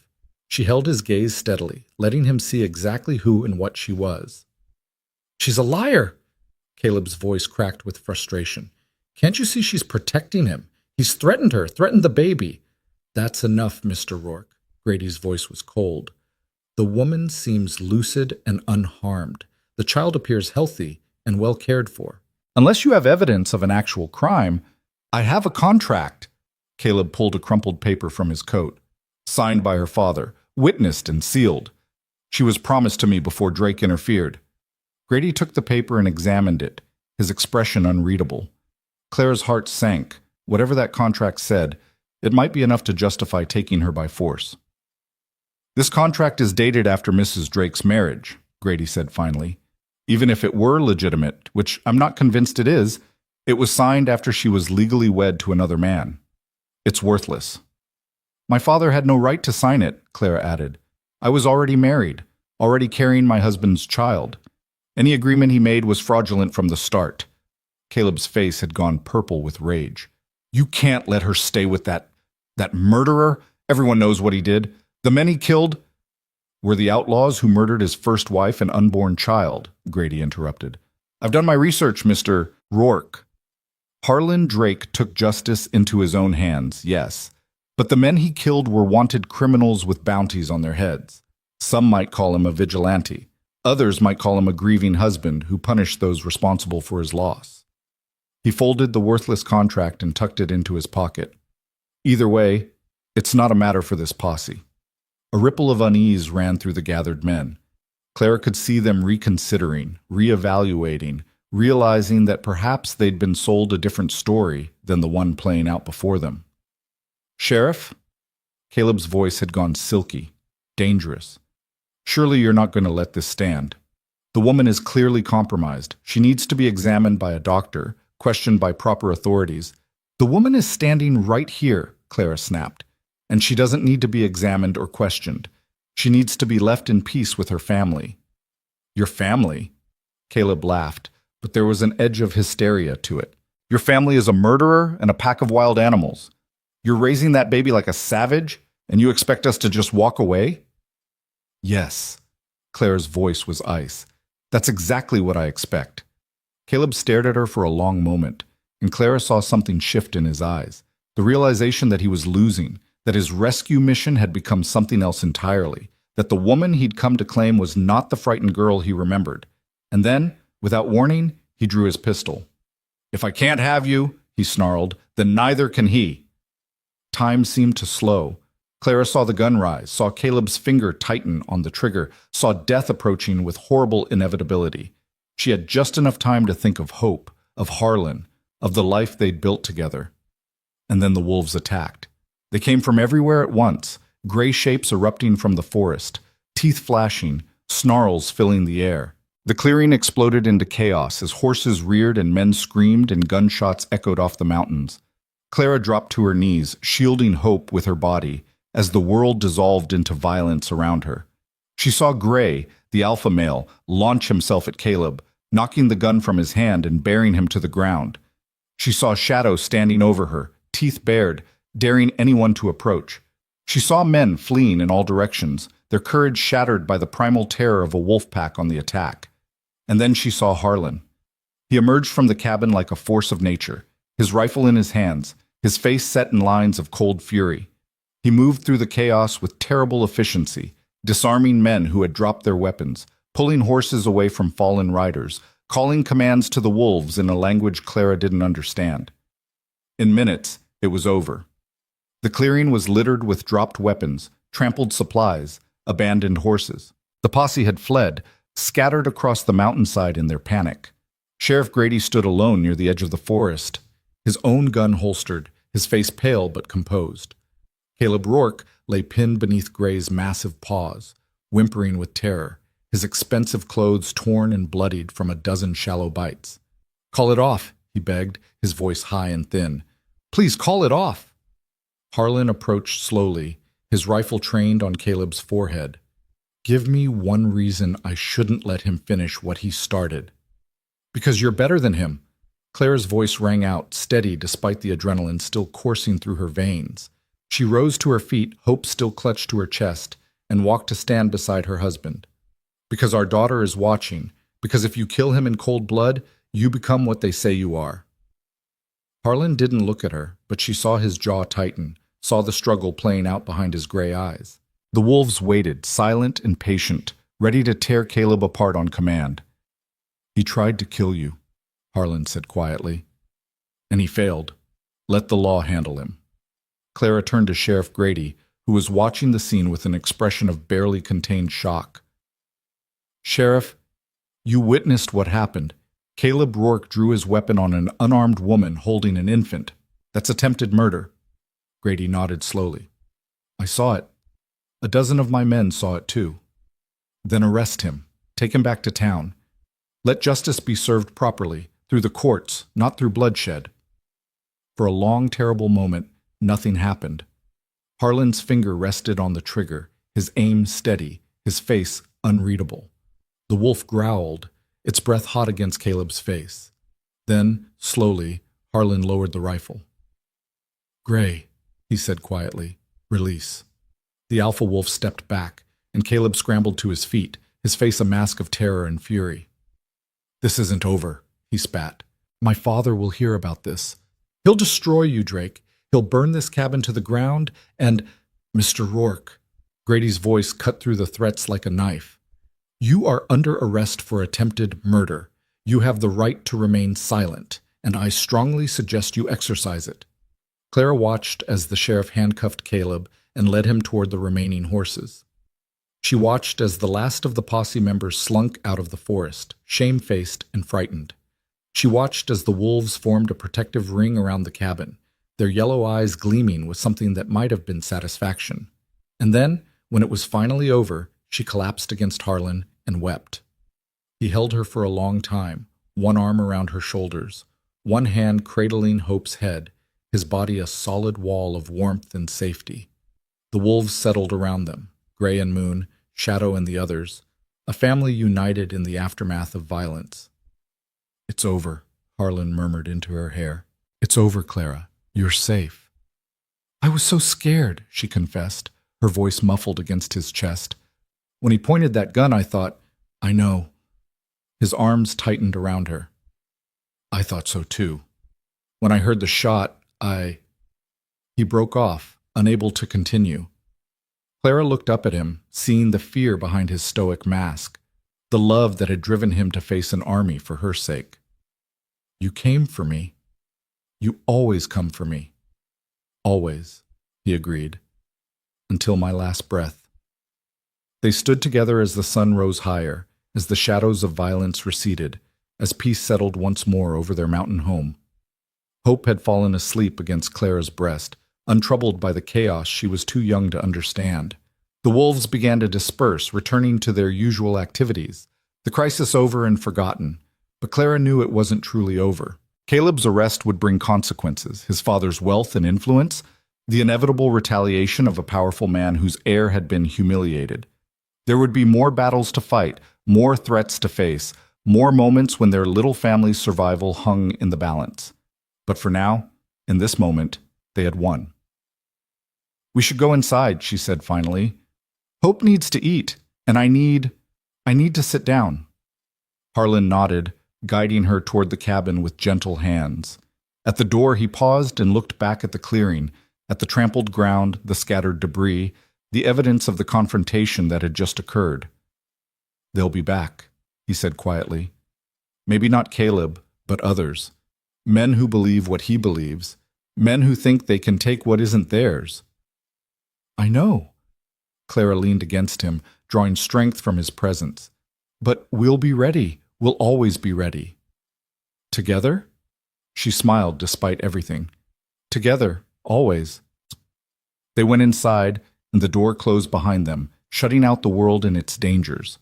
The wolves took up their positions around the cabin, silent sentinels, guardians of the family they had claimed as their own. And in the mountains of Montana, peace reigned once more. But Clara knew it wouldn't last. She could feel it in her bones, in the prickling of her skin, in the way Shadow's ears stayed pricked toward the trail that led down to the valley. The world wasn't done with them yet. The past had a way of refusing to stay buried, and the future held shadows they couldn't yet see. She nursed hope in the rocking chair Harlan had carved during the long winter nights, watching through the window as her husband moved around the clearing, gathering dropped weapons, calming the horses the posse had abandoned in their flight. He moved with the easy grace of a man completely at home in his environment, and she loved him so fiercely it felt like a physical ache. He had killed for her, or rather, he had been willing to kill for her, had stood at the precipice of violence and stepped back only because she'd asked him to. That kind of love was terrifying in its intensity, and Clara sometimes wondered if she deserved it. But then hope would stir in her arms, those gray eyes opening to find her mother's face, and Clara would know that she did. They all deserved this love, this family, this life they'd built against all odds, and she would fight to protect it just as fiercely as Harlan would, just as fiercely as the wolves who circled their home like silent prayers. The afternoon passed quietly. Harlan inventoried the supplies the posse had left behind, several rifles, boxes of ammunition, blankets, food stores. It was a small fortune in materials, and Clara could see him calculating how long it would last, what they could use, what they might need in the months to come. We should move, he said finally, as the sun began to sink toward the western peaks. Not far, just deeper into the mountains where it's harder to find us. Clara shook her head. We talked about this. I won't run. This isn't running. It's being strategic. Caleb's father will come for revenge, and when he does, we'll face him, just like we faced Caleb, just like we faced everything else. She rose from the rocking chair and crossed to where he stood by the window. Harlan, look at me! He turned, his gray eyes troubled, his jaw set in stubborn lines. This cabin is our home. It's where we were married, where hope was born, where we built our life together. If we abandon it every time someone threatens us, we'll be running forever. Is that what you want for our daughter? A life of constant flight, never knowing when we'll have to leave everything behind? I want her to be safe, Harlan said quietly. That's all I want. For both of you to be safe. We can be safe here. We proved that today. The wolves, the mountains, the knowledge you've given me, they're our protection. They're better than any fortress you could build. She took his hands, feeling the calluses and scars that told the story of his life. Trust in what we've created, Harlan. Trust in us. He was silent for a long moment, and she could see the war playing out behind his eyes. Finally, he sighed and pulled her close. You're the most stubborn woman I've ever met, he murmured against her hair. I learned from the best. Eliza wasn't stubborn. She was fierce. There's a difference. Clara smiled against his chest. Then maybe I learned from both of you. They held each other as the sun set, painting the mountains in shades of gold and pink and purple. Outside, the wolves began their evening song, a chorus of howls that seemed to carry all the beauty and wildness of the world within it. And Clara let herself believe once more that everything would be all right. The days that followed were tense but uneventful. No riders appeared on the trail. No threats emerged from the valley below. The world seemed to have forgotten about them, at least for the moment, and Clara clung to that peace with desperate gratitude. She returned to the rhythms of mountain life, tending the garden, preserving food for winter, caring for hope, loving Harlan in the quiet moments between tasks. She taught herself to read the weather better, to predict storms before they arrived, to know when the wolves were sensing something humans couldn't perceive. And she watched the trail. Always, She watched the trail. "You're going to wear a hole in the floor," Harlan observed one morning, finding her at her usual post by the window. "I can't help it." She didn't turn around. "Every time I close my eyes, I see Caleb pointing that gun. I see what could have happened." "What didn't happen?" Harlan came up behind her and wrapped his arms around her waist. "You're safe, Clara. Hope is safe. I won't let anything change that." "You can't promise that. Nobody can promise that." "No." His voice was quiet, honest. "But I can promise to fight for it. Every day, with everything I have. Isn't that enough?" Clara turned in his arms and looked up at him, at the face she loved, scarred and weathered and impossibly dear. "It's more than enough," she said. "It's everything." She kissed him then, soft and slow, trying to communicate everything she couldn't put into words. The fear and the love, the gratitude and the determination, the absolute certainty that she would rather die than live without him.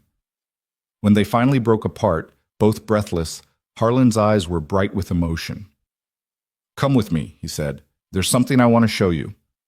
He led her out of the cabin, past the garden and the woodpile, into the forest that bordered their little valley.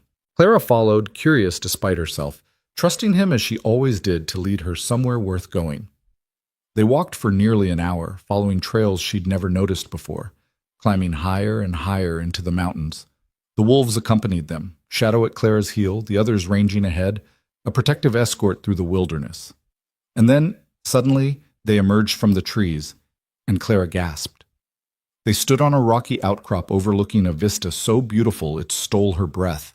Mountains stretched in every direction, their peaks lost in clouds, their slopes carpeted with wildflowers and evergreens. A waterfall plunged from a cliff nearby, its spray creating rainbows in the morning light. Eagles soared overhead, and somewhere in the distance a bull elk bugled his challenge to the world. "This is where I scattered Eliza's ashes," Harlan said quietly. "I used to come here every day in those first years, to talk to her, to remember." Clara didn't know what to say. She reached for his hand and held it tight. "I haven't been back since you came into my life." He turned to look at her, and she saw tears on his weathered cheeks. "Not because I forgot her. I could never forget her, but because I found something I didn't think I'd ever find again. A reason to look forward instead of back. Harlan, I love you, Clara. I love hope. I love the life we've built together." He brought her hand to his lips and kissed it. "I brought you here because I wanted you to know. I wanted you to understand that you're not a replacement. You're not a substitute for what I lost. You're something new, something precious, something that belongs entirely to you." Clara was crying now, tears streaming down her face, her heart so full she thought it might burst. "I understand," she managed. "I've always understood." "I know." He smiled, that rare, beautiful smile that transformed his entire face. "That's why I love you." They stood together on that rocky outcrop, looking out at the world spread before them, and Clara felt something shift inside her. The fear that had dogged her since Caleb's attack, the constant vigilance, the waiting for the next disaster. It didn't disappear entirely, but it eased, loosened, became something she could carry without being crushed by its weight.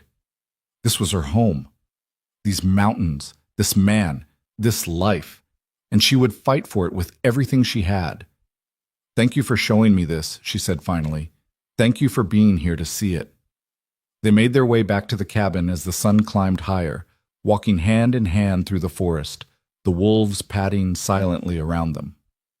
Hope was waiting, fussing in her cradle, hungry and demanding attention, and Clara returned to the rhythms of motherhood with a lighter heart than she'd had in weeks. The world outside might be dangerous, unpredictable, full of men like Caleb Rourke who thought they could take whatever they wanted. But here, in this cabin, in this valley, with this man and their daughter and their pack of loyal wolves, Clara had found something worth more than safety. She had found home, and she would never let it go. The summer faded into autumn, and with it came the slow settling of peace over the mountain valley. News trickled up from Copper Ridge in fragments. Caleb Rourke had been tried and convicted of attempted murder, his father's wealth and influence insufficient to buy his freedom from a judge who had witnessed the truth with his own eyes. The elder Rourke, humiliated and broken by his son's imprisonment, had retreated to his ranch and stopped making threats. The townspeople who had joined the posse returned to their ordinary lives, most of them ashamed of how easily they had been manipulated. Clara learned all this from a trader named Willem, a weathered Dutch immigrant who had been making supply runs to the mountain communities for 20 years. He arrived one crisp September morning with flour and coffee and news, his wagon creaking under the weight of goods destined for the scattered homesteads throughout the territory. "You've become something of a legend, Mrs. Drake," Willem said, accepting a cup of coffee with calloused hands. "The woman who tamed the mountain man, the wolves that attacked a posse." Stories like that spread far and wide. Clara glanced at Harlan, who was sitting on the porch with Hope in his arms, pretending not to listen. "I didn't tame anyone, and the wolves were protecting their pack." "That's not how they tell it in town." Willem's eyes twinkled with amusement. "They say you're a witch, some of them, that you've enchanted Drake with dark magic, that you command the wolves with your mind." "And what do you say?" Willem looked at her for a long moment, taking in the strength in her posture, the peace in her eyes, the way her gaze kept drifting to her husband and child. "I say you're a woman who found where she belongs. Nothing magical about that, except in the way all love is magic." Clara smiled, touched by the old trader's wisdom. "Will you stay for dinner? We have plenty." "I'd be honored." That evening, as the sun painted the mountains gold and the wolves sang their twilight chorus, Clara sat on the porch with her family and their guest, watching Hope try to grab Shadow's tail while the patient wolf endured the indignity with stoic grace. The conversation flowed easily, stories of the territory, news from distant settlements, the small dramas and triumphs of frontier life. For the first time in months, Clara felt truly at ease. After Willem left the next morning, his wagon lighter and his belly full, Harlan found Clara standing at the edge of the clearing, looking out at the mountains that had become her world. "You're thinking," he observed, coming to stand beside her. "I'm always thinking. It's a curse." "What about this time?" Clara was silent for a moment, gathering her thoughts. "Willem called me a legend, said people are telling stories about us, the woman who tamed the mountain man, the wolves that fight for their pack." She turned to look at him. "Is that what we are now? Characters in someone else's story?" Harlan considered the question with the seriousness it deserved. "People have always told stories about me. Most of them weren't true, or were true only in the way that fears are true, shaped by ignorance and distance." He reached out and tucked a strand of hair behind her ear. "But the stories they're telling now about us, those have something different at their heart, something real. Love? Love. Family. The idea that monsters can be redeemed, that the wild places still hold room for happiness." He smiled, that rare expression that still made Clara's heart skip. Maybe it's not such a bad legend to leave behind. Clara leaned into him, resting her head against his shoulder. "I never thought about leaving legends. I just wanted to survive. And now?" She looked out at the valley spread before them, the cabin they had built together, the garden that would sustain them through winter, the wolves that guarded their borders, the mountains that had sheltered them through storm and strife. "Now I want to live," she said simply, "really live. Not just surviving from one crisis to the next, but building something that lasts, something we can pass on to Hope, and maybe someday to her children." Harlan's arm tightened around her. "That's exactly what we're doing." "I know." She smiled. "I'm just now starting to believe it."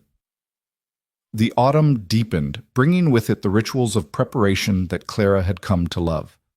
They harvested the last of the garden, preserved meat for winter, gathered firewood until the pile reached nearly to the cabin's roof. Hope grew stronger every day, her gray eyes bright with curiosity, her tiny hands reaching for everything within grasp. Clara taught her the names of things: wolf, tree, mountain, sky. She sang to her the songs her mother had sung, read to her from the books that lined Harlan's shelves, held her up to the window to watch the wolves play in the meadow. And she marveled constantly at the miracle of this child who had come from love and would grow up knowing nothing but love. "She's going to be remarkable," Harlan said one evening, watching Clara nurse their daughter by firelight. "I can already see it." All parents think their children are remarkable. That doesn't make it less true.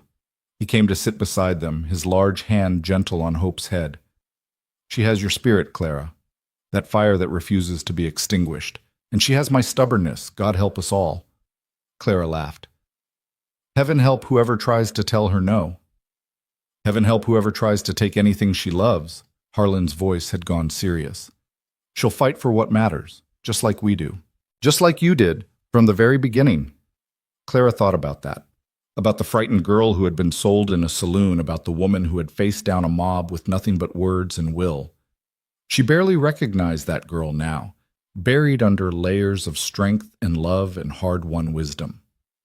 I fought because I had something worth fighting for, she said quietly. You, hope, this life, everything I never knew I wanted until I had it. And now? Clara looked at her husband, at their daughter, at the cabin that had become her sanctuary. Outside, the wolves had begun their evening song, a chorus that had once seemed alien and now felt like home. Now I have something worth living for, she said, and I plan to live for a very long time. The first snow of winter fell on a November morning, soft and silent and pure. Clara woke to a world transformed, the mountains draped in white, the trees bowed under their frozen burden, the valley a pristine canvas unmarked by human passage. She dressed quietly, not wanting to wake Harlan or Hope, and slipped outside to stand on the porch and breathe in the crisp, cold air. Shadow was there, as always, and she pressed against Clara's legs with the easy affection of a creature who had chosen its family. Another winter, Clara murmured, scratching behind the wolf's ears. Our second together. Can you believe it? Shadow's tail wagged slowly, and Clara smiled. A year ago, she had been a stranger in this place, uncertain and afraid. Now she couldn't imagine being anywhere else. The door opened behind her, and Harlan emerged, Hope bundled in his arms. He came to stand beside Clara, and together they watched the sun rise over the mountains, painting the snow in shades of pink and gold. I used to hate winter, he said quietly. It reminded me of everything I'd lost. The cold, the darkness, the endless silence. And now? He looked at her, and his gray eyes were filled with something she could only call peace.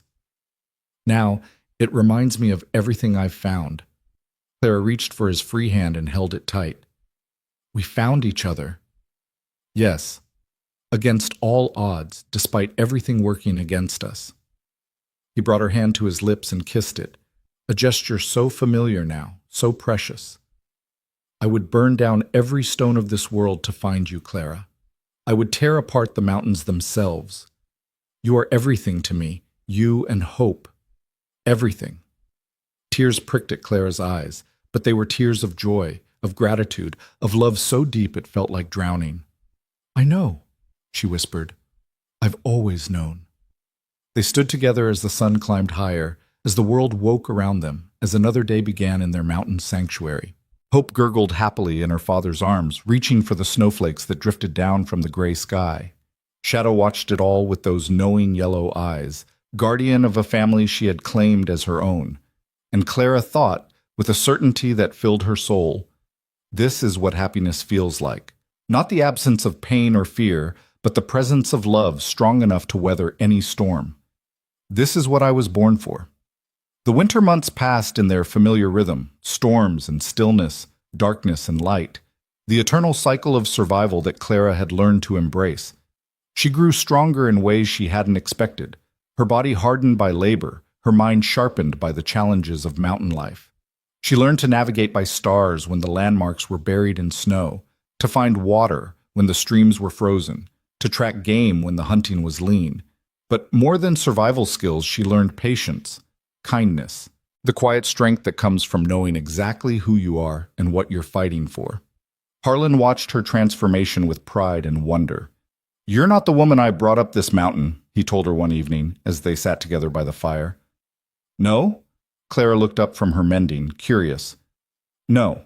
That woman was brave, but she didn't know it, strong, but she didn't believe it, beautiful, but she couldn't see it. He reached out and touched her face, his rough fingers gentle against her cheek. This woman knows all those things. This woman has grown into herself. This woman had help. Clara turned her head and kissed his palm. This woman had a teacher and a partner and a family. This woman did the hard work herself. Harlan's voice was firm. I could show you the path, but you're the one who walked it. You're the one who chose every single day to be here, to fight for this life, to love me even when loving me was dangerous. Loving you was never dangerous, Clara smiled. Loving you was the safest thing I've ever done. He pulled her close then, and she went willingly, settling against his chest as naturally as breathing. Outside, the wind howled and the wolves sang, but inside the cabin there was only warmth and peace, and the quiet certainty of two souls that had found their home in each other. Spring came late that year, arriving in fits and starts, winter reluctant to release its grip on the mountains. But eventually the snow began to melt, the streams began to sing, and life returned to the valley with all its color and chaos. Hope was nearly a year old now, crawling with fierce determination, babbling in a language only she understood. She had her first word, wolf, though it came out more like wuh, and she used it constantly, pointing at Shadow, at Gray, at any of the pack members who ventured close to the cabin. She's going to grow up thinking she's one of them, Clara observed, watching Hope try to follow Shadow across the clearing. Would that be so bad? Harlan was smiling, that rare expression that still made Clara's heart lift. Wolves are loyal, fierce. They protect their own. So do we. So do we, he agreed. Maybe that's why we all fit together so well. Clara thought about that as she watched her daughter play with creatures that should have terrified her, as she listened to the man she loved read Shakespeare in the evening light, as she felt the mountain breeze on her face and the solid earth beneath her feet. They were an unlikely family, a scarred mountain man, a woman who had been sold like property, a child born of impossible love, and a pack of wolves who had claimed them all. They didn't make sense by any conventional measure. They shouldn't have worked, but they did. Against all odds, through all trials, they worked. And that, Clara realized, was the real miracle. Not that they had survived, but that they had thrived. Not that they had found shelter, but that they had built a home. Not that they had escaped their pasts, but that they had created a future worth living for. One evening, as the sun set over the mountains and the wolves began their chorus, Harlan came to stand beside her on the porch. Hope was asleep inside, tired out from a day of exploration and play. Shadow lay at their feet, her eyes half closed in contentment. "What are you thinking about?" Harlan asked, his voice soft. Clara smiled, leaning into him. "I'm thinking about how lucky we are, how improbable this all is, how grateful I am for every moment. Even the hard ones? Especially the hard ones." She looked up at him, and her heart was so full it felt like it might overflow. "The hard ones taught me what really matters. They taught me who I am and who I want to be. They led me to you." Harlan was quiet for a moment, his arm around her shoulders, his gaze on the mountains that had witnessed their story unfold. Then he spoke, his voice rough with emotion. "I love you, Clara Drake. I will love you until the stars fall from the sky and the mountains crumble to dust. I will love you beyond death, beyond time, beyond everything that tries to separate us." Clara felt tears on her cheeks, but she didn't wipe them away. "I love you too, Harlan. More than I ever thought I could love anyone. More than I have words to express." "Then don't use words." He turned her to face him, his hands cradling her face like something precious. "Just stay. Just be here with me for as long as we have." "Forever," Clara promised. "I'll stay forever." He kissed her then, soft and slow, a promise sealed in the fading light. And the wolves howled their approval, a wild song that seemed to bless this union, this family, this love that had defied every expectation. Clara Drake, who had been Clara Wynne, who had been nothing but a girl sold in a saloon, stood in the arms of her husband and knew, with absolute certainty, that she had found her place in the world. Not the place she had been born into, not the place others had tried to force her into, but the place she had chosen, fought for, and earned with every breath. Her place, her life, her love, and nothing would ever take it from her again. The years flowed like the mountain streams, sometimes rushing with urgent purpose, sometimes meandering in lazy contentment, but always moving forward, always carrying them towards something new. Clara watched her daughter grow from a crawling infant into a toddling child, from a toddling child into a fierce little girl who ran with wolves and climbed trees and asked questions about everything under the vast Montana sky. Hope Drake was 4 years old now, with her father's gray eyes and her mother's honey-brown hair, wild and untamed no matter how many times Clara tried to brush it into submission. She spoke in full sentences, read simple words from her parents' books, and had opinions about everything, especially about the wolves, whom she considered her siblings rather than pets. "Shadow is sad today," Hope announced one morning, pressing her small hand against the dark wolf's flank. "Her heart hurts." Clara looked up from the bread she was kneading, struck as always by her daughter's uncanny connection to the pack. "How do you know that, sweetheart?" "I can feel it." Hope's expression was serious, far too serious for a child her age. "She's thinking about before us." Clara exchanged a glance with Harlan, who had paused in his whittling to listen. They had told Hope the story of Shadow, how she had lost her mate, how she had been the omega of the pack, how she had found a new family with them. But they had told it simply, as a story, not expecting their daughter to understand the depth of grief that lingered in the wolf's yellow eyes. Yet somehow, Hope understood. "Then we should give her extra love today," Clara said gently. "That's what family does when someone's heart hurts." Hope nodded solemnly and wrapped her arms around Shadow's neck, burying her face in the dark fur. The wolf's tail wagged slowly, and something in her posture eased, as if the child's embrace had lifted a weight she had carried for years. Harlan caught Clara's eye and smiled, and she saw in that smile everything they had built together: the family, the home, the life that had seemed impossible that first night in the saloon. "She's remarkable," he said quietly, echoing words he had spoken years ago. "She is," Clara agreed. "She's exactly who she was meant to be." The cabin had grown over the years, expanding to accommodate their needs. Harlan had added a second bedroom for Hope, a proper root cellar for storage, a covered workspace where Clara could process herbs and medicines. The garden had doubled in size, and they now kept chickens and a milk cow in addition to the horses. It was a proper homestead now, not just a refuge. And they had neighbors. The Blackfoot people who lived to the north had always been aware of Harlan Drake, the white man who spoke to wolves and lived alone in the mountains. Some had feared him, others had respected him, most had simply left him alone. But after Clara's arrival, after Hope's birth, something had shifted. The elders saw in Harlan not a dangerous hermit, but a man who had found healing, and they began to extend gestures of friendship. First came gifts, beadwork, preserved foods, medicine bundles for Hope's protection. Then came visits, brief at first, then longer. Clara learned to communicate with the women through gesture and patience, picking up words and phrases, sharing her own knowledge of herbs and healing. By the time Hope was old enough to walk, she had playmates, Blackfoot children who came with their mothers to trade and visit, who taught her their games and showed her their ways. She grew up straddling two worlds, comfortable in both, belonging to neither completely but richer for the connection. "She's going to change things someday," Clara said one evening, watching Hope play with a Blackfoot girl named Singing Bird. "I don't know how, but I can feel it. She's going to make a difference in this world." "She already has," Harlan replied. "She's changed us, changed the pack, changed everyone who knows her." He pulled Clara close, pressing a kiss to her hair. "Our daughter is exactly the miracle we needed." The world beyond the mountains continued to evolve, sometimes touching their lives, mostly passing them by. The railroad pushed further west, bringing more settlers, more towns, more of the civilization Clara had once known. Telegraph lines crossed the territory. New laws were passed, new territories carved from the wilderness. But in their valley, time moved differently. The rhythms of nature governed their days.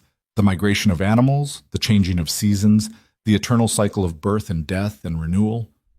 They lived simply, worked hard, loved deeply. And they were happy. Genuinely, profoundly happy. Clara thought about that sometimes, turning it over in her mind like a smooth stone.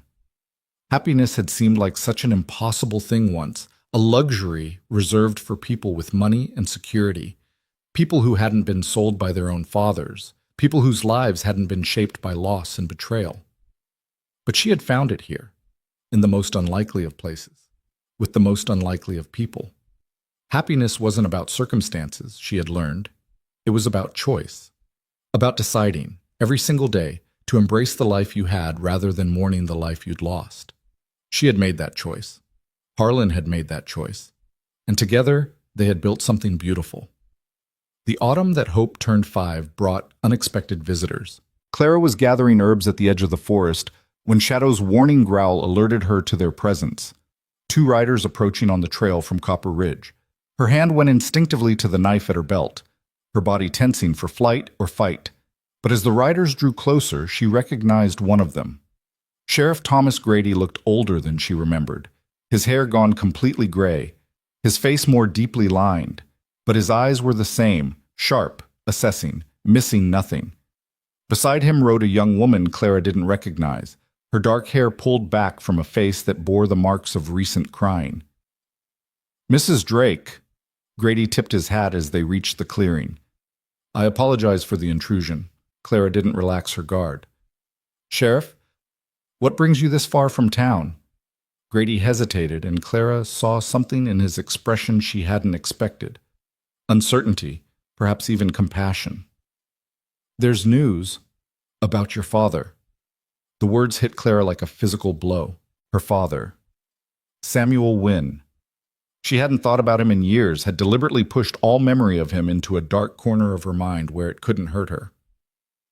"What about him?" Her voice came out flat, emotionless. "He's dead, ma'am. Passed 3 days ago in the charity ward at Helena." Grady shifted in his saddle, clearly uncomfortable. The doctor said it was his liver. Years of drinking finally caught up with him. Clara waited to feel something, grief perhaps, or satisfaction, or anger, but there was only a hollow emptiness, the absence of emotion where emotion should have been. "Why did you come all this way to tell me that?" Grady gestured to the young woman beside him. "This is Martha, your half-sister." The world tilted beneath Clara's feet. "I don't have a sister," she heard herself say. "You do now." Grady's voice was gentle. Samuel remarried about 4 years back, a widow in Helena. They had Martha here, and when Samuel started getting sick, he talked about you. A lot, apparently. Told Martha she had a sister in the mountains, that she should find you if anything happened to him. Clara looked at the young woman. No, the girl. She couldn't be more than 15, with their father's dark eyes and a trembling chin that spoke of fear barely contained. "I didn't know where else to go," Martha said, her voice small and scared. "Ma died of fever last winter, and then Pa got sick, and now there's nobody. The charity people said I could go to an orphanage, but I thought—" She trailed off, her eyes pleading. "I thought maybe I could find you." Clara stood frozen, her mind racing through implications and complications. A sister. A child, really, barely older than Hope. A connection to a past she had tried so hard to leave behind. "Clara?" Harlan's voice came from behind her. She turned to see him emerging from the cabin, Hope in his arms, his expression wary. "What's happening?" "It seems I have a sister," Clara said slowly. "Our father just died." Harlan's eyes went to Martha, assessing, calculating. Clara knew what he was thinking. Another person meant more resources stretched thin, more risk of discovery, more complications to their carefully constructed life. But she also saw the moment his expression softened, the moment he recognized in Martha the same lost, desperate girl Clara had once been. "You'd better come inside," he said gruffly. "The trail is no place for a child."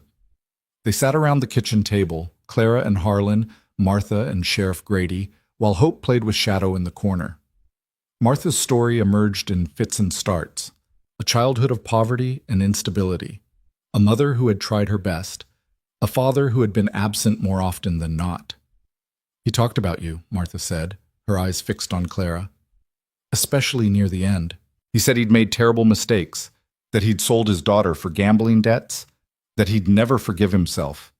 He cried sometimes, said your name over and over." Clara didn't know what to do with that information. The idea of her father feeling remorse, mourning his choices, crying over her name, it didn't fit with the monster she had constructed in her memory.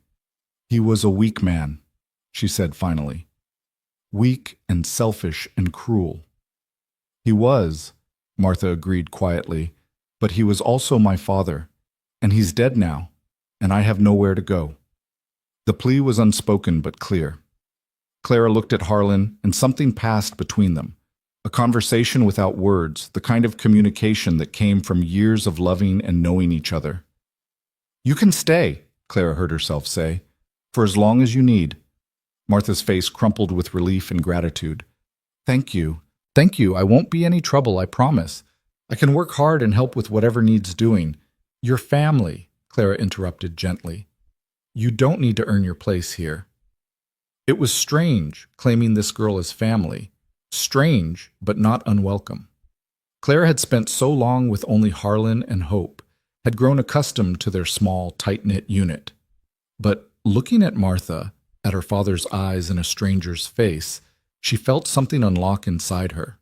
Forgiveness, perhaps, or at least the beginning of it.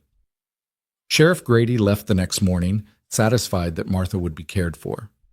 Clara stood on the porch and watched him ride away, then turned to find Harlan beside her. "Are you all right?" he asked quietly. "I don't know."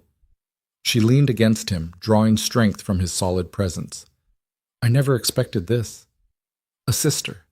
A piece of my father that isn't ruined. She seems like a good girl." "She does." Clara sighed. "I just hope I can be what she needs. I don't know how to be a sister. I barely know how to be a daughter." "You'll figure it out." Harlan pressed a kiss to her temple. "You always do." The weeks that followed were an adjustment for everyone. Martha was quiet and watchful, unsure of her place, desperate to prove her worth. Clara remembered that feeling, the terror of being a burden, the constant fear of doing something wrong. She tried to be patient, tried to show Martha the same grace Harlan had shown her. Hope, predictably, adored her new aunt. She dragged Martha everywhere, to the garden, to the wolf den, to her favorite climbing tree. She chattered constantly, filling the silence Martha seemed afraid to break, treating the newcomer like she had always been part of their family. "Your daughter is remarkable," Martha said one evening, watching Hope attempt to teach Shadow to roll over. "She is," Clara agreed. "She has a gift for seeing the good in everyone. Like you did, with me." Martha turned to face her, and Clara saw tears gathering in those familiar dark eyes. "I know what our father did to you. He told me near the end, told me everything, and I want you to know I'm so sorry. I know I can't make up for it, can't fix what he broke, but I'm sorry." Clara felt something shift in her chest, the last remnants of old anger loosening, falling away. "You have nothing to apologize for. You were a child. You had no part in his choices. But I'm still his daughter, still connected to him, to what he did. So am I." Clara reached out and took her sister's hand. "But that doesn't define us, Martha. We get to choose who we are, what we become. Our father made his choices and now he's gone. What matters now is what we do with the life we have left." Martha squeezed her hand, and Clara saw hope dawn in her expression. Real hope, the kind that had been absent for too long. "Do you really believe that?" "I do. I'm living proof of it," Clara smiled. "Now come on. Hope wants to show you the sunset from the ridge, and trust me, you don't want to miss it." They climbed together, Clara, Martha, Hope, and the ever-present Shadow, to the rocky outcrop where Harlan had once scattered Eliza's ashes. The sun was sinking toward the western peaks, painting the sky in shades of orange and pink and purple that seemed too beautiful to be real. "It's incredible," Martha breathed. "It's home," Clara replied simply. Hope squirmed between them, pointing at the colors, naming them in both English and the few Blackfoot words she had learned. Shadow sat at their feet, her yellow eyes reflecting the fading light, her presence a silent blessing on this gathering of souls who had found their way to each other. And Clara thought about the journey that had brought her here, the saloon in Copper Ridge, the terrifying ride into the mountains, the slow thawing of two wounded hearts. She thought about Harlan's patience, Hope's joy, the wolves' wild devotion. She thought about all the ways her life could have ended, all the paths that could have led to darkness and despair. Instead, she was here, surrounded by family, watching the sun set over mountains that had become her home. It was more than she had ever dared to dream. That night, after Martha and Hope were asleep, Clara found Harlan on the porch, staring up at the stars. She settled beside him, and they sat in comfortable silence for a long while, listening to the night sounds of the mountain. "Do you ever think about before?" Clara asked finally. "About who you were when we first met?" Harlan considered the question. "Sometimes. When I look at Hope, I remember what I lost. When I look at you, I remember what I found." He turned to face her, and his gray eyes were soft in the starlight. "I was so broken, Clara. So sure I would never be whole again. And then you came. And you put me back together, piece by piece, day by day. You did the same for me." Clara reached for his hand. "We saved each other, Harlan. That's what love does." "Is it enough?" The question surprised her. She hadn't heard that uncertainty in his voice for years. "All of this, our family, our home, our life, is it enough for you, or do you sometimes wish for more?" Clara thought about the question, giving it the weight it deserved. She thought about cities she would never see, adventures she would never have, a life of comfort and ease that would always be beyond her reach. "I have everything I need," she said finally. "A husband who loves me, a daughter who lights up my world, a sister who needs me, a home that shelters us all." She squeezed his hand. "What more could I possibly want?" "Nothing." Harlan's voice was rough with emotion. "That's exactly what I would say too." They sat together as the stars wheeled overhead, as the wolves began their nightly chorus, as the mountain wrapped them in its ancient embrace. And Clara knew, with a certainty that filled her entire being, that this was exactly where she was meant to be. Not because fate had decreed it, not because she had no other choice, but because she had chosen it, fought for it, earned it with every breath, every struggle, every moment of doubt overcome. The seasons continued their eternal cycle. Spring brought wildflowers and new life. Summer brought long days of work and play. Autumn brought harvest and preparation. Winter brought storms and the quiet intimacy of family gathered around the fire. Hope grew tall and strong, a wild child of the mountains who could track deer, speak 3 languages, and read Shakespeare by the time she was 10. Martha found her place in their family, her quiet strength complementing Clara's fierce determination, her gentle nature bringing peace to their home. The wolves aged alongside them, Gray and Moon growing slower, their muzzles going silver, their hunts less frequent. New pups were born, raised under Shadow's watchful eye, taught to accept the human family as their own. The pack endured, evolved, remained, and Clara and Harlan grew old together. It happened so gradually that Clara barely noticed at first. The gray creeping into Harlan's hair, the new lines around her own eyes, the way their joints ached on cold mornings. But when she looked back at the years that had passed, she saw them clearly, a lifetime of love, compressed into moments of extraordinary ordinary beauty. One summer evening, when Hope was 16 and Martha was 21, Clara sat on the porch and watched her daughters, both of them, for Martha had become as much her daughter as Hope, chasing fireflies in the meadow. Harlan sat beside her, his hand warm in hers, his presence as solid and comforting as the mountains themselves. "We did it," Clara said softly. "Did what?" "Everything." She gestured at the scene before them, the cabin, the garden, the wolves, the children. "Everything we dreamed of, everything we fought for. We did it, Harlan. We built a life." "We did." His voice was thick with emotion. "I never thought, after Eliza, I never thought I could have this again. But you proved me wrong. You proved me wrong every single day."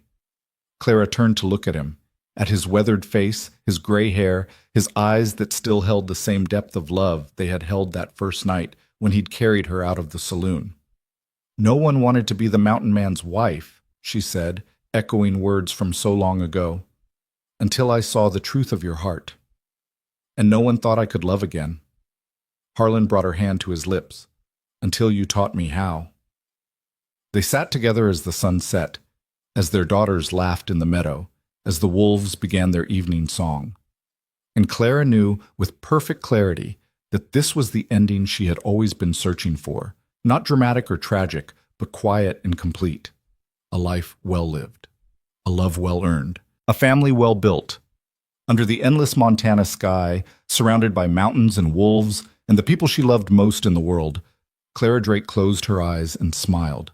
She was home. At last and forever, she was home.